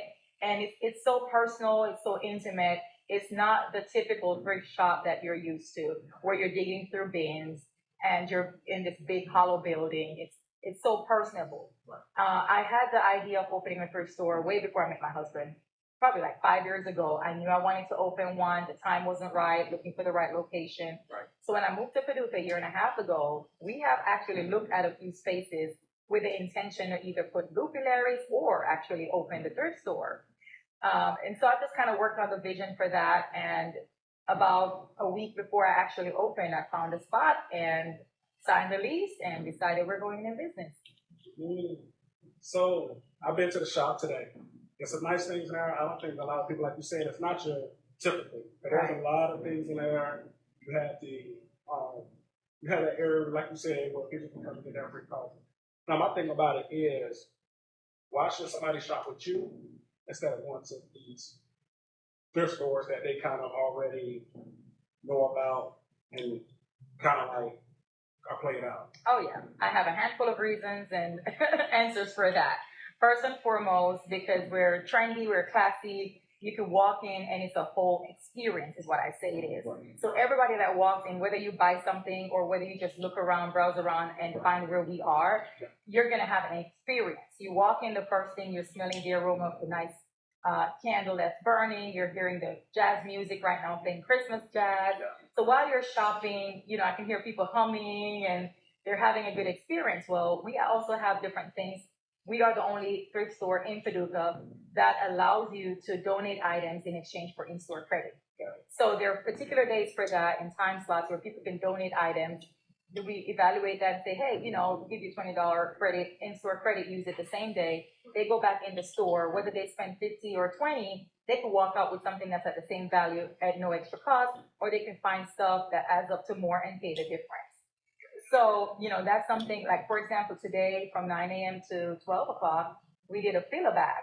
What's a fill a bag? Fill a bag for $12. We provide you the bag. We had selective items, whether it's menswear, women's wear, children's wear, and people could come in, get a bag, fill as many bags as you need, as long as the bag could be tied, and they pay $12 for that bag. So we're going to keep doing things like that, different deals. We've hosted events in the space. So a few days ago, we did a free hot tea bar, free wellness talk, and a free scavenger hunt, all in one. We've hosted Zumba in the space. We've invited Healthful Natural Juices to be a part of our Zumba, and he was giving out samples of his 5 different flavors, and people were able to buy the drinks on spot and different things like that. Last weekend, we had Santa Claus there and a professional photographer who was taking pictures of families, and, so we're creating experience. Right. And so, there's so many things that sets us apart from every thrift store in the entire region. Gotcha. Now I want to pivot. You do a podcast. Uh-huh. What is the name of the podcast? All right. Thank you for allowing me the opportunity. I am the founder and host of Voice Thoughts Talk Show and Podcast. It is a society-based podcast, so we talk about anything that can happen in society. Just to give you a few of the topics that I've covered, from postpartum depression to HIV awareness to domestic violence to homelessness. There's so many topics that we have covered and yet to be covered. And so we're wrapping up season 3 right now with suicide prevention and relationship myths, and we're going to get ready to go into season 4 in end of January. Wow. How long have you been doing that? Well, I started in January 2023, and it's funny, I had the vision, I knew what I needed to accomplish. I started that podcast in my living room on the couch in Nashville, and my husband, Matt, was my first guest. And not to downplay that, but you had a vision. I just needed a guinea pig, and my husband was my guinea pig. So, and I'm so grateful that he also supports, the things that I do, because I'm like, I just need you to be a guest. He's like, what are we going to talk about? And I was like, well, let's think of a name. So we thought, well, let's do Restaurant Strategies 101. We talked about the things he's passionate about, and we can talk about it in society because we see restaurants closing their doors every single day. So we talked about the actual struggles that he was facing, and the things that he would need to be able to franchise it and find investors. Nice. So, with all of that going on with 2 businesses, running a family, let's talk about. I see you have a book. What is that book about? I'm a domestic violence survivor and published author of the book Leave Alive. Leave Alive is a book that I wrote as a guide to help other victims identify signs to look for. You can't know you're being abused if you don't know what signs to look for. And so that's actually me on the cover of the book. I was 7 months pregnant when I left. And that's an actual silhouette of me.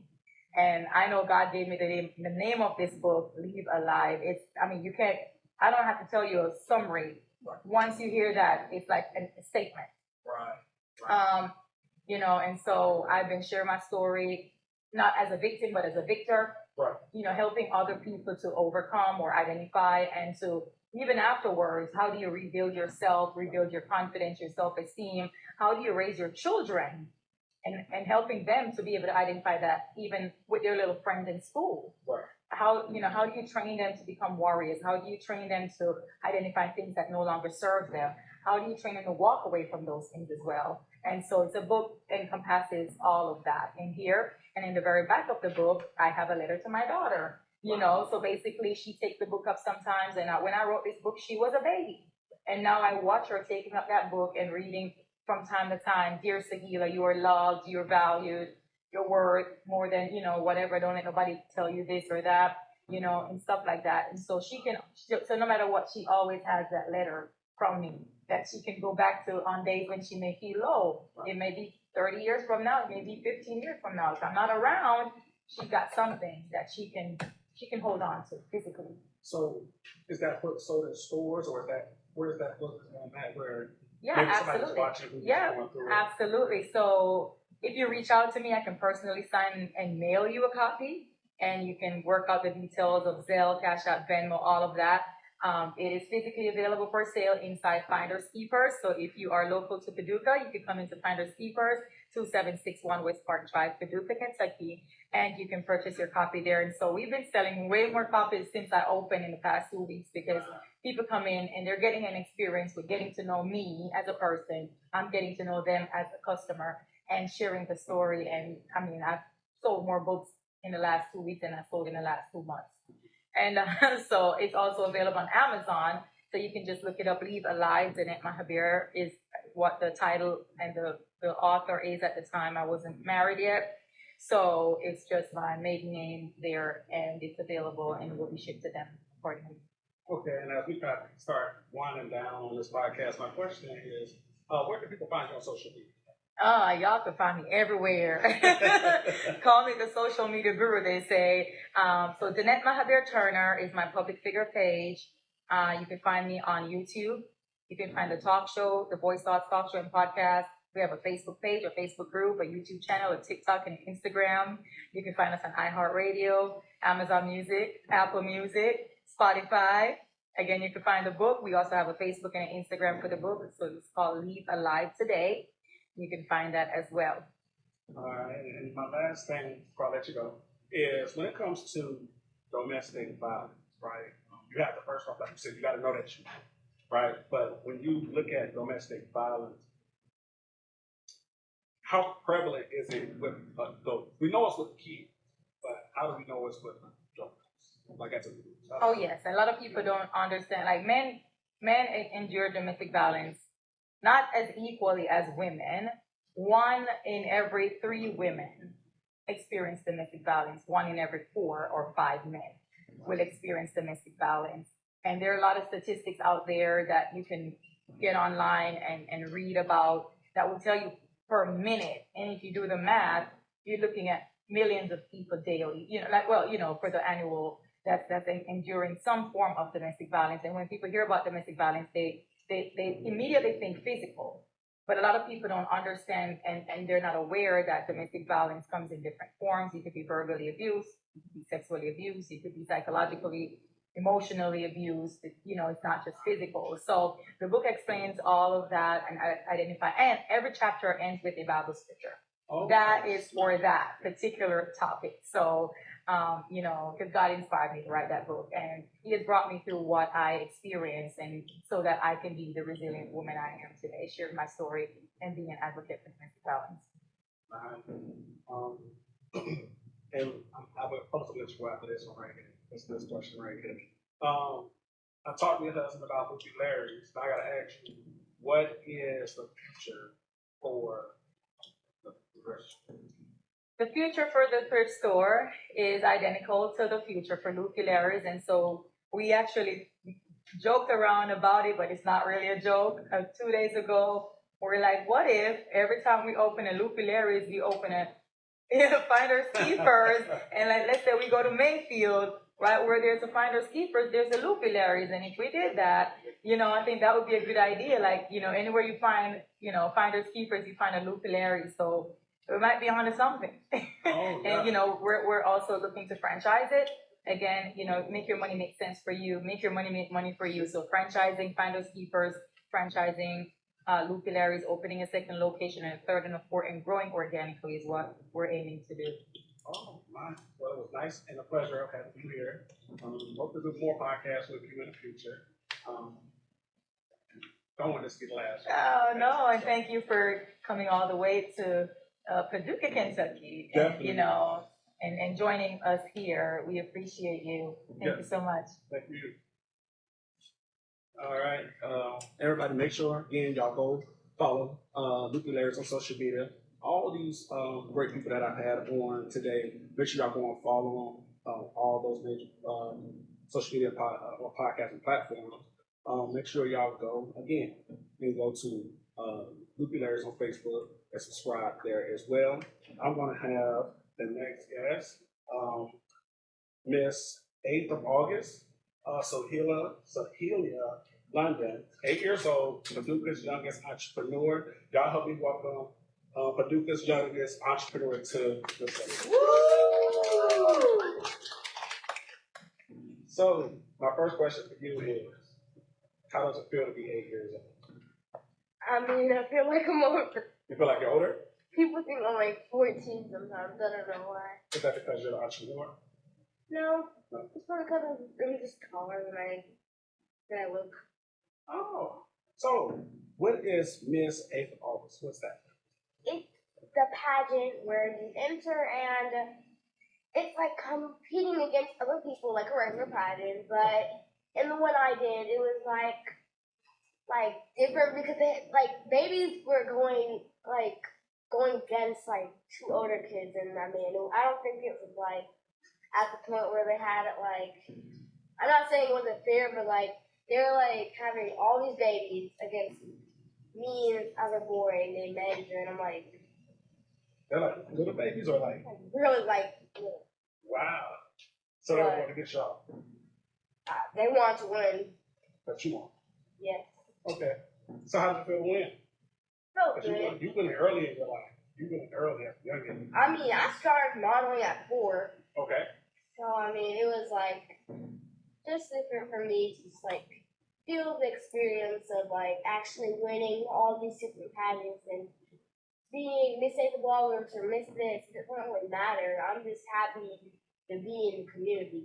Community. Okay. All right. Get in the community. You helping your parents with their big job. You helping here with Loopy Larrys? How do you help with Loopy Larrys? I like help out when it's busy, restock stuff. I don't really mind helping. I just like helping. And you help everywhere else as well. Treasure, I think, thrift store, things like that. Thrift store. Which one do you like? Which one do you like more? I gotta say I'm sorry. Wait. Don't look over there. Don't look over there. Look over here. Which one you like more? I'm sorry, but I gotta say it's the thrift store. You like the thrift store better? you like the thrift store better? Why is it not easier work or? It's like once you walk in, you get that good experience. Like you hear the Christmas music, the scents of the aroma, that candle. You got all that good stuff going on, and then it's like peace and quiet. So you have time to think, or I like that. And then I mean, she just. It's like, it's not too loud in there. I'm not saying Loopy Larry's bad. I'm just saying I don't really like being here. Don't look over there. Don't look over there. Look over here. We talk. We talk. So, as an 8-year-old, do you do your homework over there or do you do your homework here? I'll have to do my homework over there. That's what I do. That's a great thing. So, kids your age, that's 8 years old, in your class, do they know you're an entrepreneur? Yeah, I mean, not all of them. Okay. Not all of them believe them parents trying to say, hey, think whatever you want, but I'm telling you the truth. All right. You talked earlier. You said you was on YouTube. Yes. All right. Tell me where you at on YouTube. I did a video on YouTube that also hit 160,097 views, though. I got YouTube, Facebook, Instagram, and pretty much that's it. That's it? So I don't got like more. I just got YouTube, Instagram, and Facebook. Now, how many of y'all, when y'all were 8, were entrepreneurs? Nope, not at all. No? Okay. I mean, this is that generational well. I think that's how generational well start. So everything you learn from both of your parents, make sure you keep with you. You see both of them working hard, make sure you work hard. All right. So before I let you go, what's one thing you want to tell other kids that's your age? Dream big. Always believe in yourself, because if you ain't believing, you're just going to make it like harder to get to your dream. If you believe more and try like being smart with it and know like, hey, go ahead and think ahead so you know if anything happens and be prepared. Okay. Well, I'm going to let you go. And I thank you for having me here on FrazierChronicles podcast.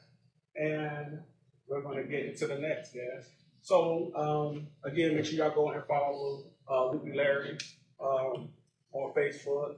Make sure y'all follow FrazierChronicles on all social media platforms. That's Instagram, Facebook, YouTube, anywhere you can find major podcast platform or podcasts, Apple, Spotify, iHeart, everywhere. The next guest that I'm going to have is Christina Mingle. If I said it wrong, let me know. She has some big topics with adoption and foster care. She's an advocate. So y'all help me welcome Christina to the stage. Well, first off, how does it feel to be here with you? Well, I didn't expect it. See, I know. That's what I'm asking. That's what I'm asking. Yeah, it was pretty unplanned. So, Okay. but it's interesting. Okay. So you got some things with adoption and foster care? Mm-hmm. Having lived foster care. You said Lived foster care. so. You live foster care. So you live foster care. Okay. So how's foster care? I don't know. I want to get some perspective. How's foster care? So I didn't live in it all my life like a lot of other people. Okay.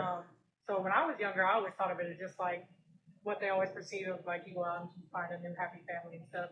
But it's a lot more complicated and it comes with a lot more complications. It is stressful. So when you became a part of that foster care adoption system, my question is, what was your thoughts? Like, walk us through the thoughts that you had. A lot. Because the way I got into foster care was very traumatic. It was a whole situation with family and stuff, and then going into something I didn't know anything about and was also traumatic. And so it was just very difficult. So being in this system, was this a part of, or going in, was it during your time in your teens? Mm-hmm. And then when it was part of the team, did it affect you in school anytime? I was a pretty good student. I mean, I still have my A's. I passed every class, but it affected me mentally. Okay. I was a teen when I was going into foster care. I was about an adult. I was around 16 years old. Okay, so 18 is aging out. Yeah. So 18. Well, it can be. Okay. If you what's the word I'm looking for? Recommit. Okay. You can stay until you're 21. That's when they provide you housing and tuition and extra stipend. That's the state law. Mm-hmm. Okay. So you're an advocate. Mm-hmm. Advocate of foster care. Basically for people who have went through those same kind of situations as I have, and also have dealt with foster care and anyone with mental health situations. Got you. So when it comes down to like these things, how do you help? Like, is it one of those things where it's like you're trying to get somebody kind of like adapting to it, or just kind of like trying to help them guide them through life, like it's gonna be okay, this is what I want to do? Yeah, whatever they need, basically. I try to do it more from a spiritual perspective. Okay. Personally, try and get them involved with Christ. Well, let me backtrack on that. Let them know that Christ is there for them, Okay. and if they are seeking that relationship, I can help and guide them with that, Okay. offering support in that situation, and then also just offering mental and connection type support. Gotcha. I've only really connected with a few. It's not like you just know who to go out and find and help with those kinds of situations, but it's basically just giving myself, my presence, and my time to whoever in whatever way they need. Wow. So now at this point in your life, what are some things that you could tell young folks now that might be going into the system? Because like you said, you weren't in there the whole time, but there are some that's like from birth, they going straight into the system. Yeah. So like, how would you think you could guide them to like, hey, it's gonna be okay, even though theirs is from like, hey, I was a baby and I was in this system. You're like, hey, I was a teen, I was in this system. So what feedback would you give? First, I would give advice to say forgive, because a lot of the time when you're into that situation, you blame your family, you blame the ones who were supposed to be there for you, your mother, your father, your whoever could have been that, Right. and wasn't that. So learning forgiveness, looking for Christ. Okay. Looking for him as a support system, because even when you really follow Christ, you can feel his presence. You know he's there. You know he cares. You know he loves, and it helps you to really push through that. Because when I got into foster care, really connecting with Christ was really what helped push me through that. Okay. And then I would also tell them, like, this isn't all that it is. Like, you're not just a foster kid. Because a lot of the times they're trying to make you think that you're just a foster kid. And so just tell them, like, that's not all you are. That's not all that you end up to be. And that's not, you can be more. You don't have to settle for less. You don't have to you can be whatever you want. So were you a Christian when you were born into the system? Yeah, I was raised as a Christian. Okay. I just didn't really understand how it all worked because I was young. Like, I didn't really know how connecting with Christ was. I thought you just read your Bible and you went to church and that was it. That wasn't it. No. So my thing is now, like, so are you on social media, doing anything with social media? Not with this, no. Okay. So are you on social media? Yeah. Where you at on social I have Instagram, Facebook. That's better. Okay, what's the name? Because somebody out there might be like, hey, I'm in foster care right now, I'm seeing this, let me go over here and like see what feedback I can get. Okay. I think both of mine are just Chris Mango, Okay. 17. 17. And I think that's both of my usernames. No underscore. No, just capital C, capital S. Okay. That's what it it's Christy. Okay. CHRISTY.mango, MANGO 17 for my Instagram. And I think my Facebook is the Chris Mango 17. Gotcha. So before I let you go, how has the walk been from going into the system, getting out of the system?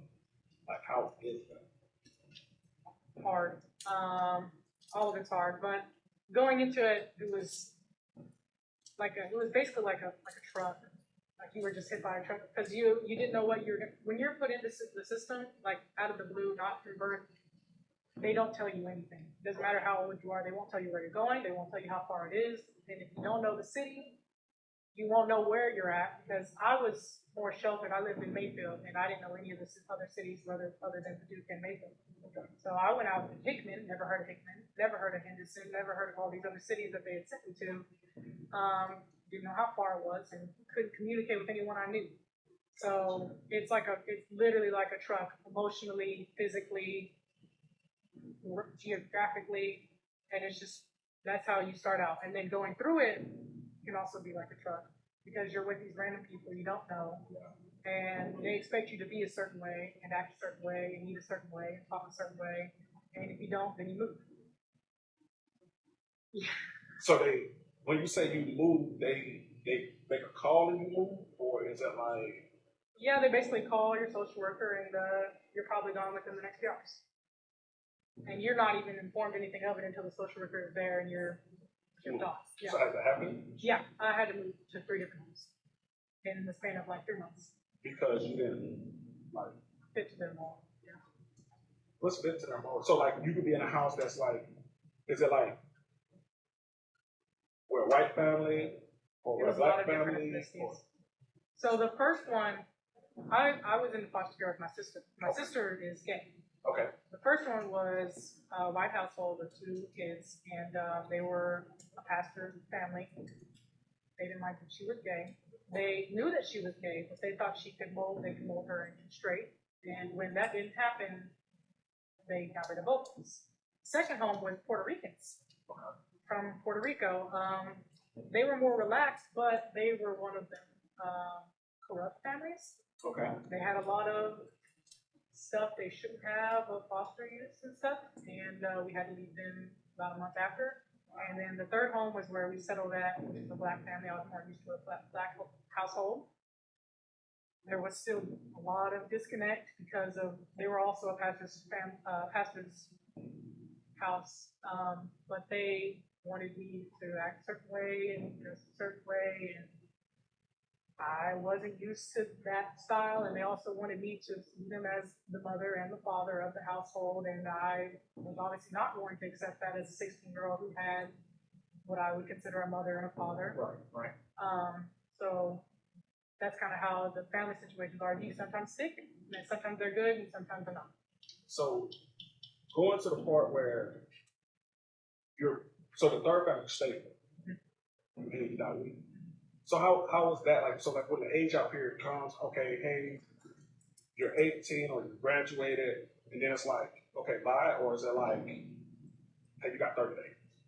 You can stay if the family and you agree that you want to stay. You can go to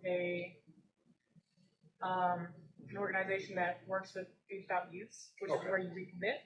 Okay. Or you can just leave. And you chose to do. I recommitted. Okay, so you just go to the recommit, come back in, and then how was that? Was that different? Basically, they just You pick which city you want to live in, and they see if they have any availabilities of housing there, and you can stay in that housing until you're 21. And they'll provide you with tuition. They pay you monthly for groceries and stuff, and also offer any services you may need. Okay. I'm gonna let you wrap this. What would you say to those kids that are out there that's like, hey, I'm about to age out. What should I? I think you should recommit, because when I was in there, I didn't want to recommit because I didn't want to have anything else to do with the foster care system. It was just too stressful. Everyone there was stressing me out. My social worker was treating me bad. Everyone, it was just crazy. No matter what the situation is, I think you should recommit, because they do give you more freedom. You are more your own person, and it also really, really helps you to get to where you want to be in life. Because right now, I have a testing. And I'm very proud of that from where I started, because I was also from a poverty house. So being in that had really helped me financially to get on my feet and actually do what I want to do. Oh, okay. Well, I'm glad you being on the show and giving up some nuggets. Those big nuggets right there. Is there anything you would like to say before you?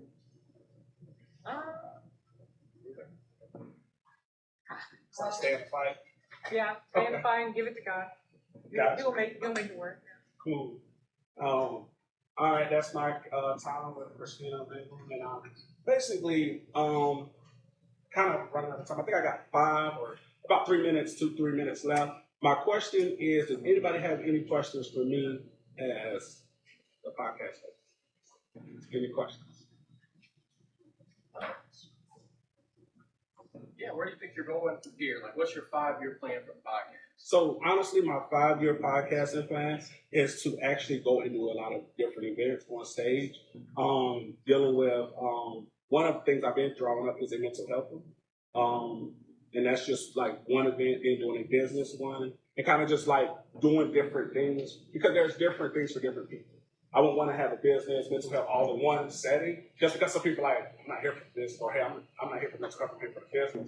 So to kind of just make sure that all the time is used wisely. So I would say that. And do you ever think about branching out to maybe like having a local TV show? That's what I started. I got a local access TV show, and just, you think about doing that? I've thought about it, but just I guess I'll have to do research to kind of get myself out there, if it makes sense. So I would say that. Awesome. Oh yeah. What platforms that you are not on currently would you want to be on someday? What platforms? So I would say honestly Netflix. Netflix is a big platform to be on. I think anybody in podcast should try to get to Netflix. I also think that getting to radio would be a big one. I mean, a lot of people drive their car, listen to music, but there are people who don't like to listen to music. They rather listen to something inspirational, especially in the morning. Like, I know me getting up, I'm going to definitely put on a podcast because I need to hear something inspirational, something that's going to, like, drive me to have a good day, if it makes sense. So I would say that. And the last one would be to try to get on, like, what's that? Roku. There's some people that's going on Roku. So I would say Roku. What encouraged you to start a podcast? Like, well, was that always your big dream? So I'm gonna be honest. What encouraged me to start my podcast when I got Article 15 in the military was something I didn't do. Yeah, something I didn't do. And I realized like when I had got Article 15, and I got a bunch of them, but I still got my honor discharge and I got my benefits.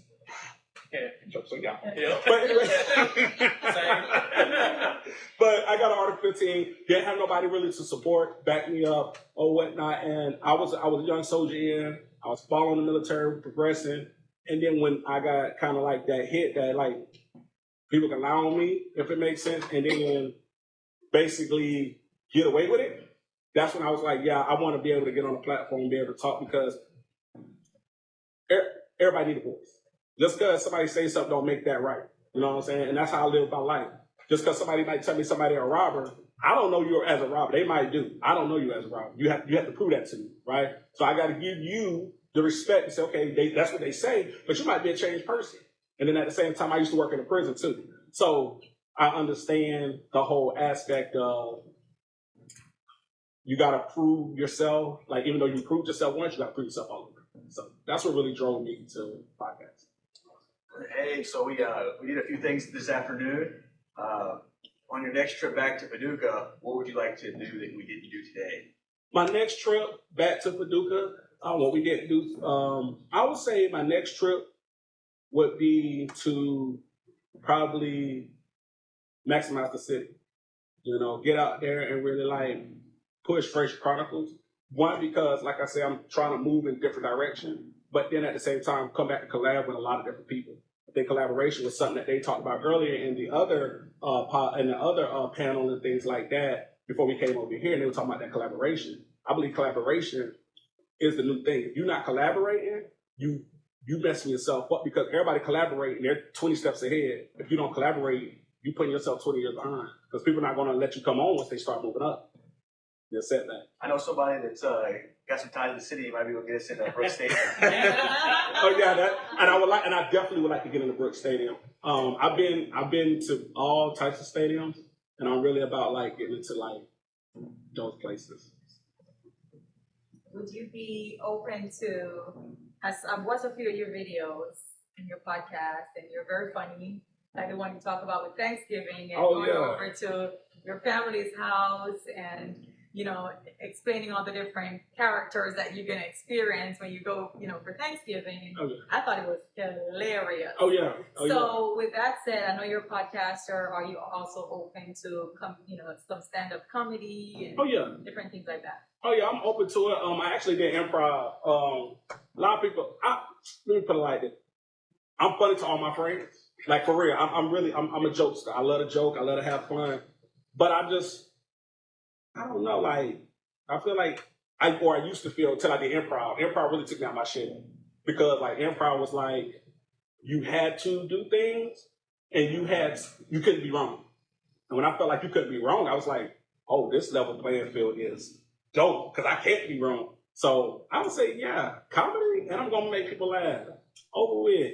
The famous comedian from North Carolina tuned in. Oh, really? John Reed, he tuned in earlier. What's going on? You know what I'm saying? So, like, yeah, I'm a comedian at heart. I like to do skits. Skits is my big thing. I really like to do skits. I believe skits is humor. To me, it's something that everybody needs. Humor. If you live a life full of seriousness, you're gonna die fast. Cause high blood pressure gonna come. You're never gonna like people. People are not gonna like you. So yeah, you gotta be in tune to that. So yeah, I definitely be open to that. All you gotta do is let me know. I'll be right back. How do you juggle podcast work with your day-to-day life, like work, like basic work and family stuff, all that stuff? So honestly, I take it with me. Because like now, if y'all follow my page, I'm on Instagram and TikTok, FrazierChronicles. If you follow me, you'll see me at like one of the jobs I do at my church is I substitute. So I act like I'm a teacher. I'm a substitute. But I really be like living a teacher's lifestyle. You know what I'm saying? And I make it like people live like really believe it. Call my friends like, you a teacher now? I'm like, bro, I just was a construction worker yesterday. So they be like, so it's just like taking it with me. And then at the same time, it's just like writing things down, what come to my mind, and then just trying to figure out, okay, how do I put this out? So that's what it is. Do I watch any other podcast that inspires me? Yes. I'm a podcast freak. I say a podcast freak because I'm always looking for the next thing. I'm like a business. I'm looking for the next best thing. And the way businesses move in the right direction is you got to look for the next best thing, and you got to know what your competition is. Like 85 South Show, I love Carlos Miller and all of it. But when it comes to podcasts, you have the Pivot podcast. You got almost a million podcasters out here. It's quote unquote saturated. It's not saturated. What it is everybody just talking about the same thing. So you got to set yourself apart. That's what I do. I kind of try to set myself apart. Because like today, I appreciate all of y'all for being on because that's something different. Nobody's doing that. So why do what everybody else do? Nobody took, 2-3 hours to get a panel of people through. Everybody kind of just stayed with one person or two people, and then it's like, it's bad. So this is different. This is like getting different people, different followers, because everybody might not be like hip to juices. You know what I'm saying? But some people might be in foster care. And they're like, I need to really get up out of here. Some people might be trying to get a restaurant off the ground. So you got somebody who got a restaurant off the ground. Somebody might be just having a dream of being a thrift store owner, but they don't know how to do it. You got somebody on that's done it. So that's the biggest thing. Everybody want to get into politics. Everybody want to be a politician. They just don't know how to, or they don't know how to argue. David, I want to take the time out on behalf of all of us that were on your podcast today, and for Loopy Larrys, hosting you here, and for your bravery to fly out from North Carolina and come to Paducah to explore your vision for your podcast. And we greatly appreciate you. And I appreciate y'all. I appreciate y'all as well, because this made my vision come alive. And I believe with this, it's a step. You know what I'm saying? People have a vision. Visions fail because nobody ever do it. Right? You got to get out here and you got to do it. And my biggest thing is, like, people always say, well, how many people you going to have coming? My biggest thing is I like when no people come, because now I get to grow. When you have 20 people, now you got to have 40 people. So you got to continuously grow, because it's about numbers. Everything's about numbers. And the biggest thing is, what do I do next? You know what I'm saying? Like, this was like, how do I top this? So now I got to go home to the drawing board and be like, okay, how do I top that? How do I make this better? How do I make that better? How don't I do this? So it's a lot of different things. But again, I appreciate y'all for allowing me to come out here and make my vision. Yeah.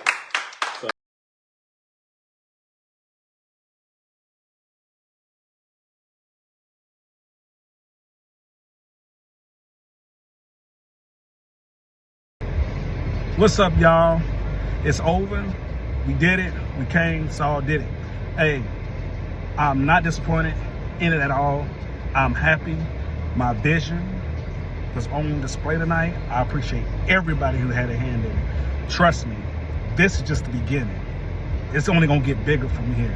And if you're not on board with FrazierChronicles already, get on board so that you don't have to jump on board, because this train about to move faster than the speed of light.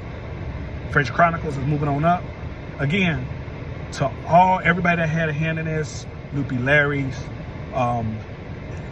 Deanna Turner, everybody, everybody that I interviewed, I appreciate each and every one of y'all, because this is big to me. This is big than what I'm imagining. My imagination is on 1,000 right now. I can't even go to sleep tonight. I'm gonna be up tonight thinking about the next thing, because that's what businesses do. I'm on to the next thing. This was just the beginning. If you got a vision out there, and I want to tell anybody out there, if you got a vision, find the people that will help you. If you don't find the people, make the vision happen where you are. That's all I got to say. It's like DJ Khaled, we the best. I'm telling you, you have to be inspired, you have to be motivated, dedicated. Dedicate yourself to what you're trying to do. These people who helped me were dedicated to what I had going on, what they had going on. And we family, y'all. We family. When I'm looking to host an event in Fayetteville or just any part of North Carolina, and I'm gonna let these people know, whatever they need, I got them, because we family. Y'all just don't know how big this was for me, how excited I am right now. Planning months ahead about this whole thing, and we did it, y'all. We did it.